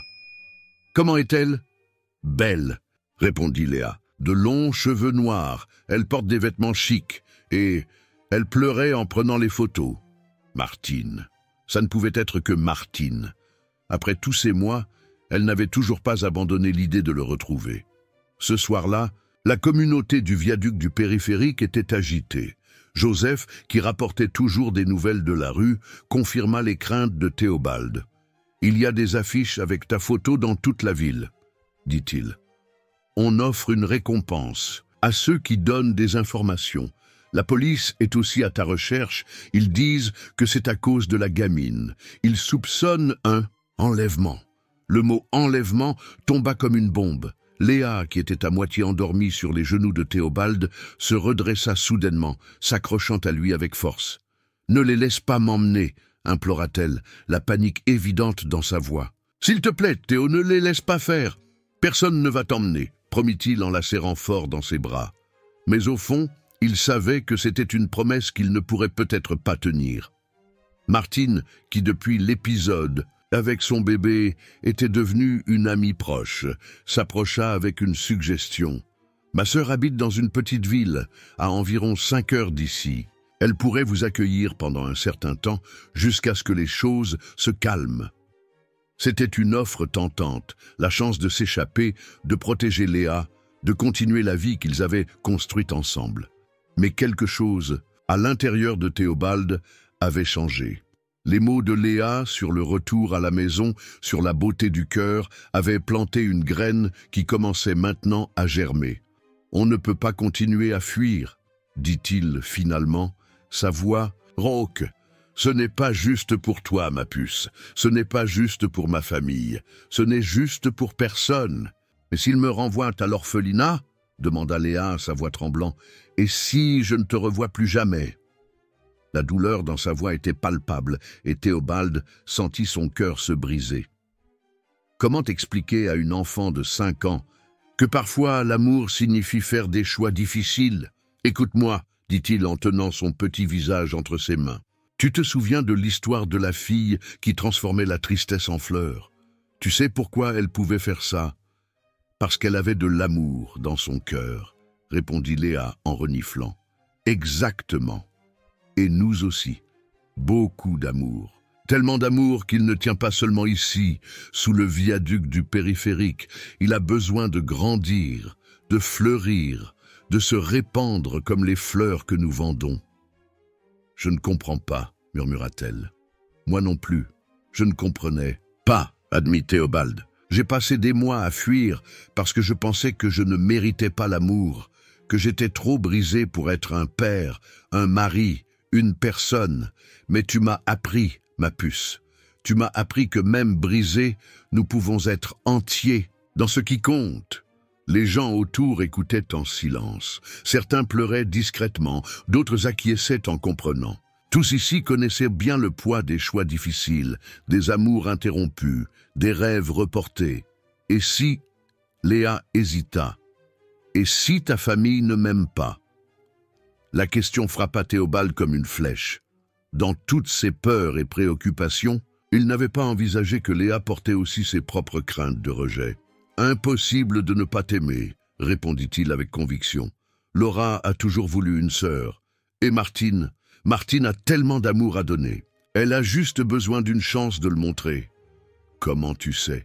Parce qu'elle me cherche encore, même après tout ce temps, même après que je l'ai tellement blessée. C'est ça l'amour véritable, ma puce. Et l'amour véritable a toujours de la place pour plus. » Ce soir-là, pendant que la communauté dormait, Théobald et Léa restèrent éveillés, planifiant les prochaines étapes. Ils décidèrent que le lendemain, ils iraient au même arrêt de bus où Martine avait été aperçue. « J'ai peur, » admit Léa, sa petite voix dans l'obscurité. « Moi aussi, » répondit Théobald. « Mais tu sais ce qui est plus fort que la peur, l'espoir. Et nous avons beaucoup d'espoir, n'est-ce pas? Comme les fleurs qui reviennent au printemps. » Exactement comme ça. Le bruit des trains continuait au-dessus d'eux, mais il semblait maintenant différent. Ce n'était plus une berceuse pour les âmes perdues, mais une musique de changement, de mouvement, de transformation. Théobald serra la rose séchée que Léa avait gardée, son premier symbole d'espoir. Demain serait un jour de nouveaux commencements, de ponts reconstruits, de cœurs se retrouvant.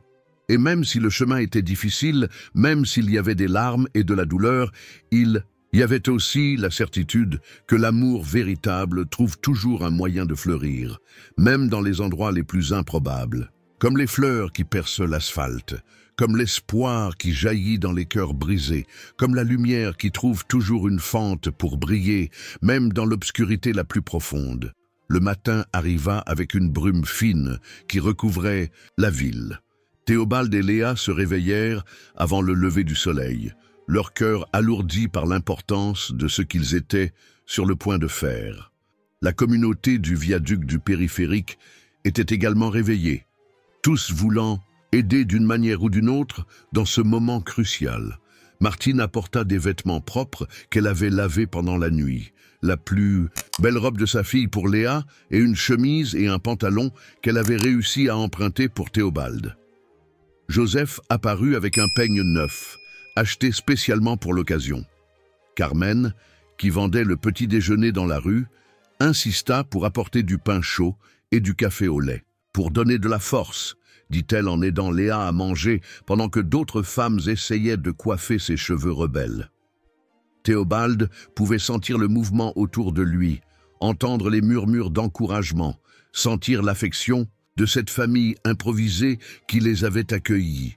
Son cœur était partagé entre la gratitude pour tout cet amour et la peur de ce qui allait arriver. « Théo » appela Léa doucement, sa petite main trouvant la sienne. « Je peux emmener Rosa ?» Il savait qu'elle parlait de sa poupée sans bras, sa première et plus fidèle compagne dans les rues. « Bien sûr que tu peux », répondit-il. « Elle fait partie de notre histoire. » En marchant vers l'arrêt de bus, Léa décrivait tout autour d'elle avec encore plus de détails que d'habitude, comme si elle voulait graver chaque moment dans sa mémoire. « Le ciel est couleur barbe à papa aujourd'hui, » disait-elle. « Et il y a un petit oiseau bleu qui nous suit.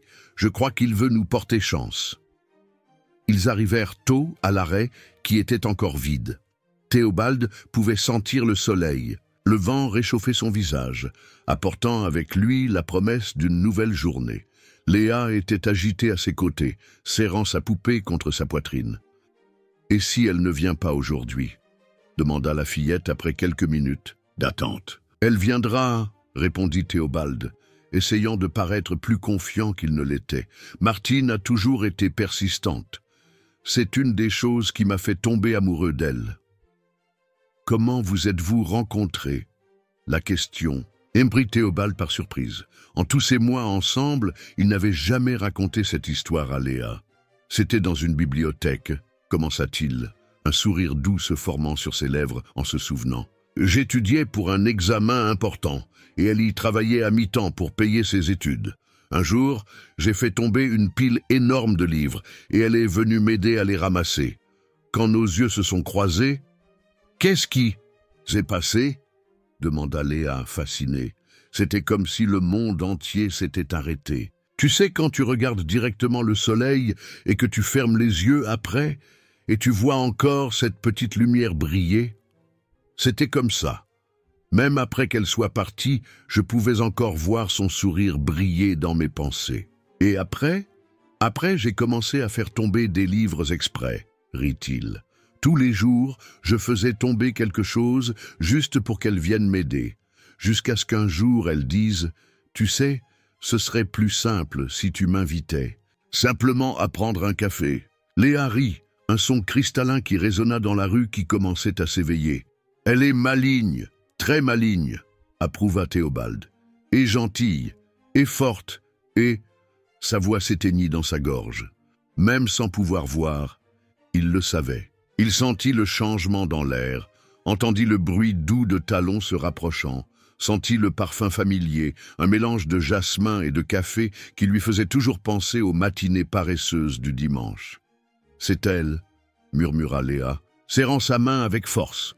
Le temps sembla se figer.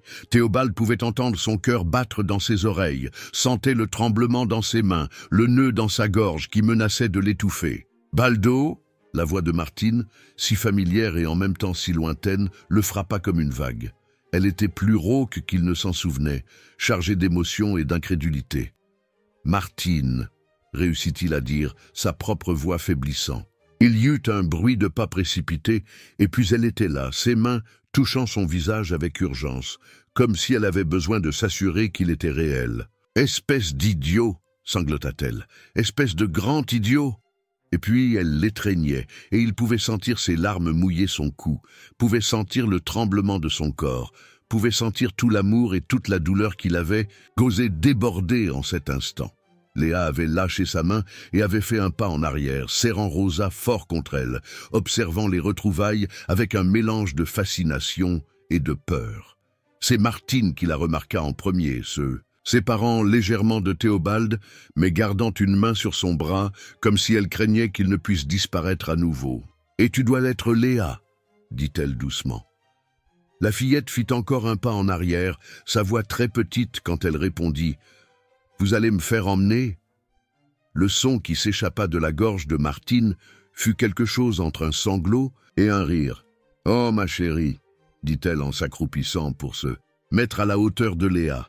« Tu as ramené mon mari à la maison. Comment pourrais-je te faire emmener ?» C'est alors qu'une nouvelle voix coupa l'air, une voix qui fit arrêter le cœur de Théobald pendant un instant. « Papa ?» Laura, sa petite Laura était là. le bruit des pas précipités de Laura résonna sur le trottoir alors qu'elle courait vers son père. Théobald tomba à genoux, guidé autant par l'émotion que par la nécessité d'être à la hauteur de sa fille. L'impact du petit corps contre le sien faillit le renverser et il l'étreignit de toutes ses forces, sentant l'odeur familière de shampoing pour enfants et de biscuits au chocolat. « Tu as disparu !» sanglota Laura, ses petits bras serrés autour du cou de son père. « Tu as promis que tu ne disparaîtrais jamais !» Chaque mot était un couteau dans le cœur de Théobald. Oui, il avait promis. Combien de promesses avait-il rompues? Combien de moments avait-il manqué? « Pardonne-moi, princesse !» murmura-t-il, les larmes coulant librement sous ses lunettes de soleil. « Pardonne-moi !» Léa observait la scène avec un mélange d'émotions sur son petit visage. Elle serrait Rosa si fort que ses doigts étaient blancs. Martine remarqua l'inconfort de la fillette et, gentiment, tendit la main vers elle. « Viens ici !» appela-t-elle doucement. « Il y a de la place pour une autre dans ce câlin. » Léa hésita, regardant Théobald comme si elle demandait la permission. Il acquiesça, toujours enlaçant Laura. « Vas-y, ma puce, dit-il, sa voix étranglée. Il est temps de réunir nos familles. » Avec des pas hésitants, Léa s'approcha. Martine l'enveloppa dans une étreinte douce, et ensemble, elles rejoignirent Théobald et Laura. Pendant un instant, ils restèrent ainsi, un petit cercle d'amour et de larmes au milieu du trottoir. Laura fut la première à se séparer, regardant curieusement Léa. « Tu as pris soin de mon père ?» demanda-t-elle. Léa acquiesça timidement. « Il a aussi pris soin de moi. Alors tu es un peu ma sœur maintenant ?» La question innocente fit retenir leur souffle à tous les adultes. C'était Martine qui avait la réponse la plus difficile à donner. Mais avant qu'elle ne puisse dire quoi que ce soit, Laura continua. « Parce que j'ai toujours voulu une sœur. Et tu as l'air sympa. C'est quelle poupée? C'est Rosa, répondit Léa, un petit sourire commençant à se former sur ses lèvres. Elle n'a pas de bras, mais elle est quand même spéciale. Comme papa, s'exclama Laura. Il ne peut pas avoir, mais il est quand même spécial. La simplicité de la logique infantile frappa Théobald de plein fouet. Tout ce temps, il s'était considéré comme brisé, incomplet, moins que ce qu'il était avant. Mais à travers les yeux de sa fille, à travers le cœur de Léa, il était toujours spécial. Il était toujours entier dans ce qui comptait vraiment. Martine, qui était restée silencieuse à observer l'interaction des fillettes, finit par parler. « Nous devons parler de beaucoup de choses, Baldo, » dit-elle, sa voix ferme mais douce. « De ce qui s'est passé, de l'avenir, de comment nous allons faire fonctionner ça. Mais maintenant, en ce moment, je veux juste ramener ma famille à la maison, tout entière. » Le mot « toute » fit lever la tête à Léa abruptement, ses yeux écarquillés d'espoir et de peur. « Je peux venir avec vous ?» demanda-t-elle, sa voix tremblant. « Bien sûr que tu peux, » répondit Laura, avant qu'aucun adulte ne puisse parler. « Tu peux dormir dans ma chambre. J'ai un lit superposé, tu savais? J'ai toujours voulu quelqu'un pour dormir dans le lit du haut de haut. » Mais Léa semblait toujours peu sûre d'elle. Elle regarda le viaduc du périphérique au loin, où elle savait que ses amis de la rue attendraient des nouvelles. « On peut aller leur dire au revoir ?» demanda-t-elle à Théobald, à Joseph, à Martine, au bébé, à tout le monde. « Bien sûr que oui, » répondit Martine, surprenant tout le monde. « En fait, j'aimerais les rencontrer. Je dois remercier les personnes qui ont pris soin de vous quand je ne le pouvais pas. » Le chemin jusqu'au viaduc du périphérique fut un voyage émouvant.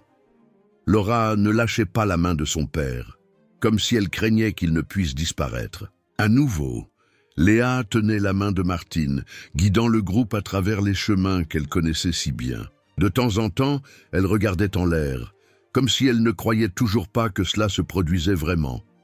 Quand ils arrivèrent au viaduc du périphérique, ils furent accueillis par toute la communauté. Martine fut la première à s'approcher, son bébé dans les bras, maintenant en bonne santé et souriant. « Alors ça a marché », dit-elle, les larmes aux yeux. « Je savais que ça allait marcher. » Joseph était plus en retrait, essayant de garder sa pose de dur de toujours, mais ses yeux brillaient d'émotion. « Prends bien soin de la gamine » dit-il à Martine. Elle est spéciale. Je sais, répondit Martine, surprenant tout le monde en embrassant Joseph. Merci d'avoir pris soin de ma famille quand je ne le pouvais pas. Les adieux furent longs et émouvants. Chaque personne qui avait fait partie de leur vie sous le viaduc du périphérique voulait donner une accolade, dire un mot gentil, faire une demande de « ne nous oubliez pas ». Joseph fut le dernier à dire au revoir, remettant à Léa un petit paquet. « C'est un cahier neuf, dit-il, pour que tu écrives tes histoires. Ne les laisse pas se perdre. » Quand ils montèrent finalement dans la voiture de Martine, Léa regarda une dernière fois le viaduc du périphérique. Le soleil du matin frappait les structures en béton, créant des ombres et des lumières qui semblaient danser. « Ils vont bien aller ?»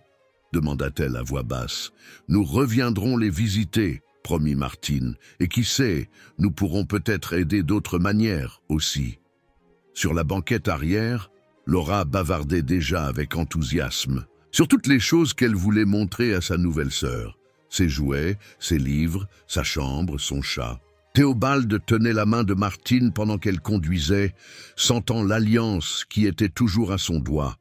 Elle ne l'avait jamais enlevée, même après tous ces mois. « Pardonne-moi, » murmura-t-il. « Nous avons beaucoup de temps pour ça, » répondit-elle en serrant sa main. « Maintenant, je veux juste ramener ma famille à la maison. » Et pendant que la voiture s'éloignait du viaduc du périphérique, Léa regarda Rosa, sa fidèle compagne sans bras, et murmura « Je crois que nous avons enfin trouvé notre place, Rosa. Je crois que nous avons enfin trouvé notre foyer. » L'adaptation à la nouvelle vie ne fut pas facile. Les premiers jours dans la maison de la famille furent des montagnes russes d'émotions pour tout le monde. Léa, habituée à l'espace ouvert sous le viaduc du périphérique, se sentait étrange entre quatre mœurs. Parfois, elle se réveillait au milieu de la nuit en panique, ayant besoin de quelques minutes pour se rappeler où elle était. Laura, en revanche, avait assumé son rôle de sœur aînée avec un sérieux touchant. Elle insistait pour montrer à Léa chaque détail de la maison, chaque jouet, chaque petit coin spécial. Quand elle réalisa que sa sœur cadette ne savait pas lire, elle décida de son propre chef qu'elle serait son professeur. « Regarde, cette lettre, c'est un A », expliquait-elle, patiemment, assise sur le tapis du salon avec plusieurs livres éparpillés autour. « C'est la première lettre de ton nouveau nom. »« Mon nouveau nom ?» demanda Léa, confuse. « Oui, maintenant, tu es Léa Rivero. Papa a dit que nous allons faire tous les papiers pour que tu sois de la famille pour de vrai. » Martine, qui passait par le salon à ce moment-là, s'arrêta pour observer les fillettes. Son cœur se serrait à chaque fois qu'elle voyait Léa, si petite, si blessée par la vie, mais avec une force intérieure qui la surprenait constamment. La nuit précédente, elles avaient eu une longue conversation avec une assistante sociale. Le processus d'adoption serait compliqué, surtout compte tenu des circonstances inhabituelles, mais Martine était déterminée. Cette fillette était déjà sa fille dans son cœur, les papiers ne seraient qu'une formalité. Théobald réapprenait sa propre maison. Avec l'aide d'un ergothérapeute, il commençait à se déplacer avec plus de sécurité dans les pièces. Mais le plus difficile n'était pas l'adaptation physique, c'était gérer les souvenirs, la culpabilité, le temps perdu. Tous les soirs, après que les fillettes se soient endormies, Martine et lui discutaient. Parfois, ils pleuraient ensemble. Parfois, ils riaient des coïncidences qui avaient amené Léa jusqu'à eux.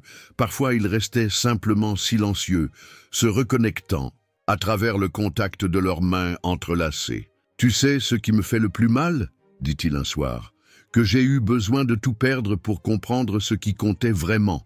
J'ai eu besoin de rencontrer une enfant abandonnée pour me rendre compte que j'abandonnais ma propre famille. » Martine caressa son visage avec délicatesse. « Parfois, nous avons besoin de nous perdre pour nous retrouver, » répondit-elle. « Et tu ne t'es pas seulement retrouvé, tu as amené un ange dans notre famille. » L'ange en question luttait toujours avec ses propres démons. Une nuit, pendant une forte tempête, Léa disparut du lit. Après quelques minutes de recherche, frénétique, Martine la trouva recroquevillée dans le placard de la buanderie. « Ma chérie, qu'est-ce qu'il y a ?» demanda-t-elle en s'accroupissant à côté de la fillette. « Excuse-moi, sanglota Léa. C'est que, quand il pleuvait beaucoup sous le viaduc du périphérique, on se cachait toujours dans les endroits les plus secs. Je crois que mon corps s'en souvient encore. » Martine la serra dans ses bras, sentant les larmes mouiller son chemisier. « Tu n'as plus besoin de te cacher, mon amour. Tu es à la maison maintenant. » Le lendemain matin, Théobald eut une idée. Il réunit la famille dans le salon et fit une annonce. « Je veux construire un jardin, dit-il. Un jardin de fleurs, pour nous rappeler d'où nous venons et célébrer où nous allons. » Laura sauta de joie à l'idée, mais c'est le sourire de Léa qui illumina toute la pièce. « Je peux aider à choisir les fleurs ?» demanda-t-elle timidement. « Tu vas être notre experte, » répondit Martine. « Après tout, personne ici ne comprend plus de fleurs que toi. » Le projet du jardin devint une thérapie pour toute la famille. Les week-ends, ils travaillaient tous ensemble, préparant la terre, plantant des graines, apprenant sur chaque type de fleurs. Théobald, qui avant pensait qu'il ne pourrait plus jamais travailler avec ses mains, découvrit qu'il pouvait sentir la texture de la terre, reconnaître les plantes au toucher et à l'odeur. Léa fleurissait avec le jardin. Chaque nouvelle fleur qui éclosait semblait apporter avec elle une partie d'elle qui était restée endormie. Elle riait plus, parlait plus, commençait à se permettre d'être à nouveau une enfant. Un jour, pendant qu'ils arrosaient les plantes ensemble, elle posa une question qui prit Théobald par surprise. « Théo, enfin, papa !» Elle s'habituait encore aux mots, le testant comme on teste la température de l'eau avant de plonger. « Tu crois qu'un jour, je vais oublier les gens du viaduc du périphérique ?» Théobald s'arrêta, pensif. « Non, » répondit-il finalement. « Et tu ne dois pas oublier, ils font partie de ton histoire, partie de ce qui t'a amené jusqu'à nous.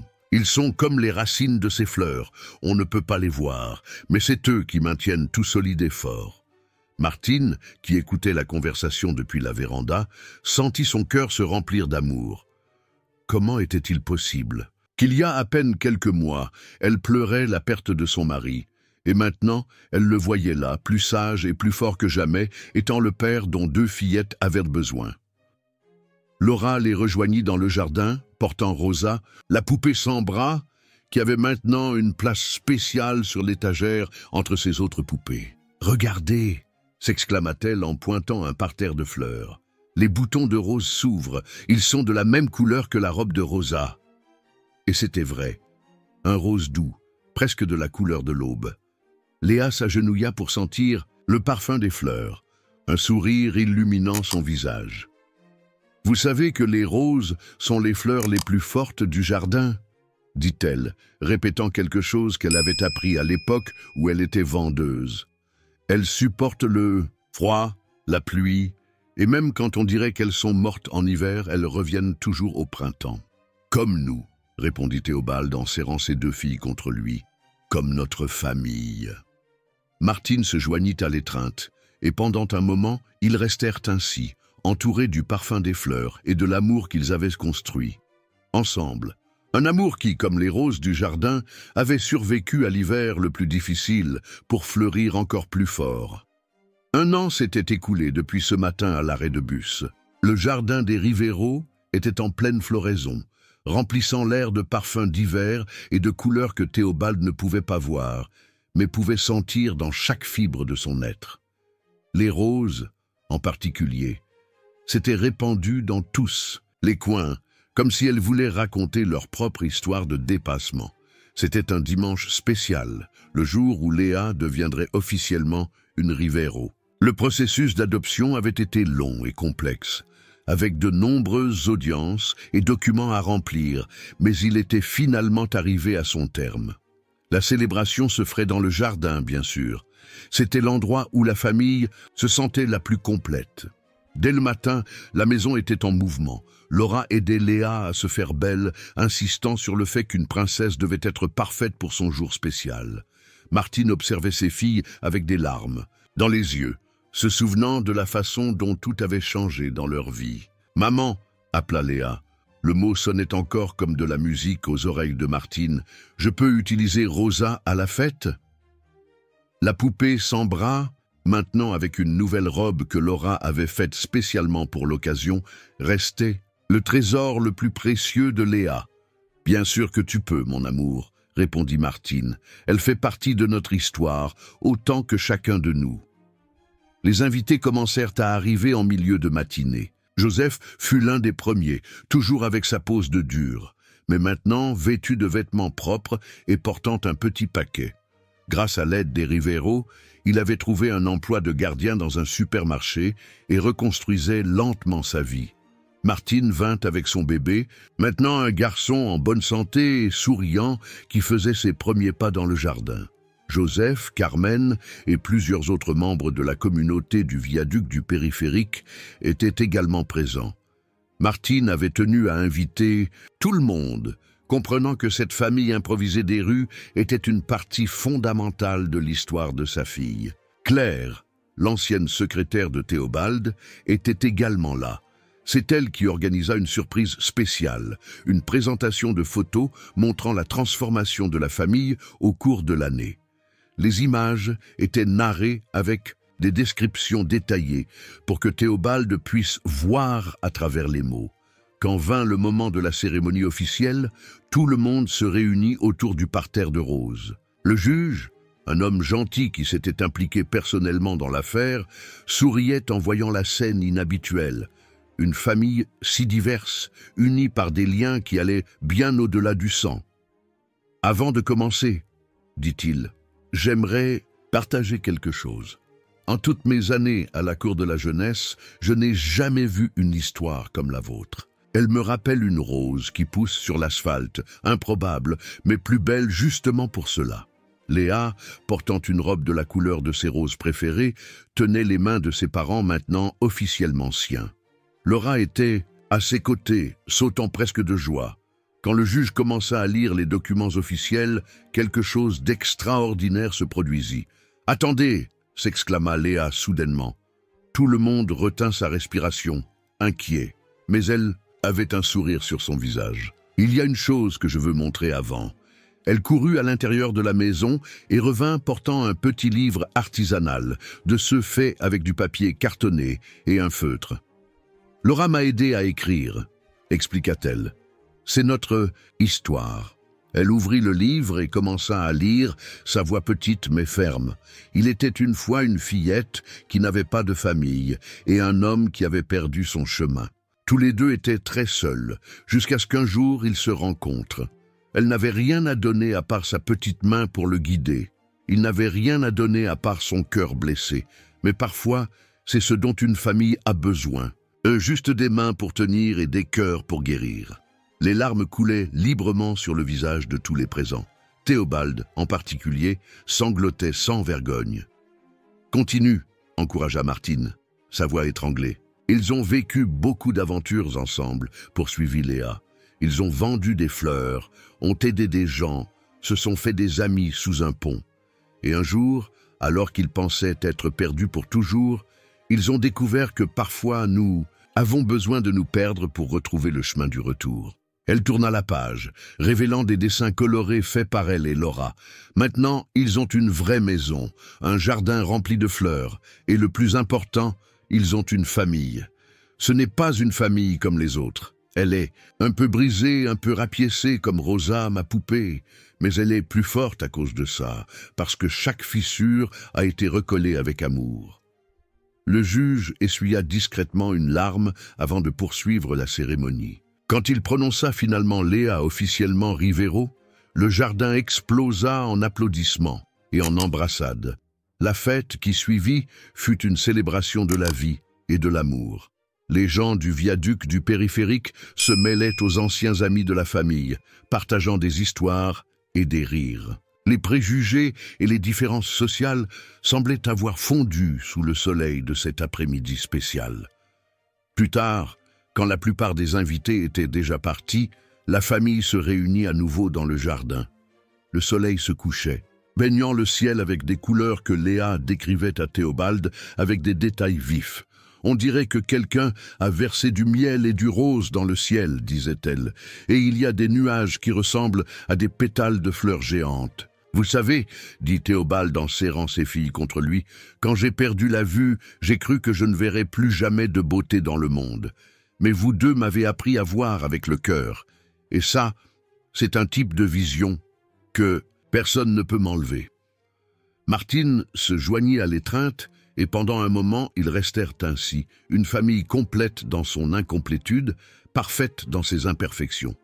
Dans le parterre de fleurs le plus proche, les roses se balançaient doucement avec la brise du soir, leurs pétales reflétant les derniers rayons du soleil. Et là, à l'intérieur, sur l'étagère spéciale de la chambre des fillettes, Rosa, la poupée sans bras, semblait sourire, comme si elle savait que certaines histoires, même les plus improbables, peuvent avoir des fins heureuses. Parce que l'amour, comme les fleurs du jardin des Riveiro, n'a pas besoin d'être parfait pour être beau. Parfois, ce sont justement nos parties brisées qui nous permettent de laisser entrer la lumière, et ainsi de fleurir d'une manière que nous n'avions jamais imaginée possible. Le jour suivant se leva avec un ciel pâle, presque blanc, comme si la ville retenait son souffle. Léa se réveilla en premier, observant le visage de Théobald pendant qu'il dormait. Barbe clairsemée, sillon d'inquiétude, sérénité, fragile, qui n'apparaissait que lorsque le monde était encore silencieux. Elle voulut décorer chaque détail, au cas où tout est mal tourné.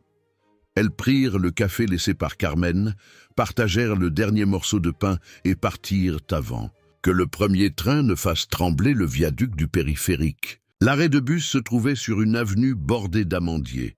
Théobald s'assit, sa canne appuyée sur son genou, tandis que Léa gardait le sac de fleurs sur ses genoux. Le temps passa lentement, mesuré par les moteurs qui arrivaient et partaient, et par les histoires que la fillette racontait. Elle parlait de la façon dont elle imaginait la mer. Il était presque 9 heures lorsque la voix connue rompit le bourdonnement de la rue. « Théo ?»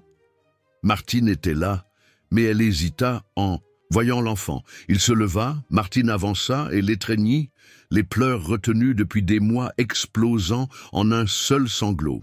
Léa baissa la tête, mais Martine la tira aussi, fermant le cercle brisé. Entre les larmes, elle raconta que Laura demandait après son père tous les soirs. Quand ils s'éloignèrent, Théobald présenta « Voici Léa, elle m'a sauvé. » Martine s'accroupit, demanda son nom une autre fois, reçut une fleur, mais murmura bientôt « La police pense que tu as enlevé cet enfant. » Avant qu'il ne parle, la fillette raconta sur un ton simple comment ils s'étaient rencontrés. Chaque phrase semblait arracher des morceaux de douleur aux adultes. Martine appela sa sœur, Élise, assistante sociale. En une demi-heure, ils étaient dans un centre d'accueil. Élise vérifia s'il y avait des mauvais traitements et demanda si la fillette voulait rester avec Théobald. « Je veux. » Il y aurait des procédures, enregistrer l'abandon, examen, recherche de parents. Martine serra la main de son mari. « Nous allons faire les choses bien, tu n'es pas seul. » S'ensuivirent des semaines de bureaux d'enregistrement, de consultation et d'entretien. Théobald logeait dans un appartement modeste que Martine avait loué près de là. Il ne se sentait toujours pas digne de revenir à l'ancienne maison. Léa gagna une chambre lilas, mais elle dormait sur le matelas dans sa chambre. Il lui lisait les livres de Laura, trébuchant sur les lettres en braille qu'il avait commencé à apprendre. Il y eut des obstacles. Un oncle éloigné apparut voulant une pension. Il disparut quand il connut les responsabilités. Un médecin diagnostiqua une anémie sévère. Martine se mit à cuisiner des soupes riches en fer.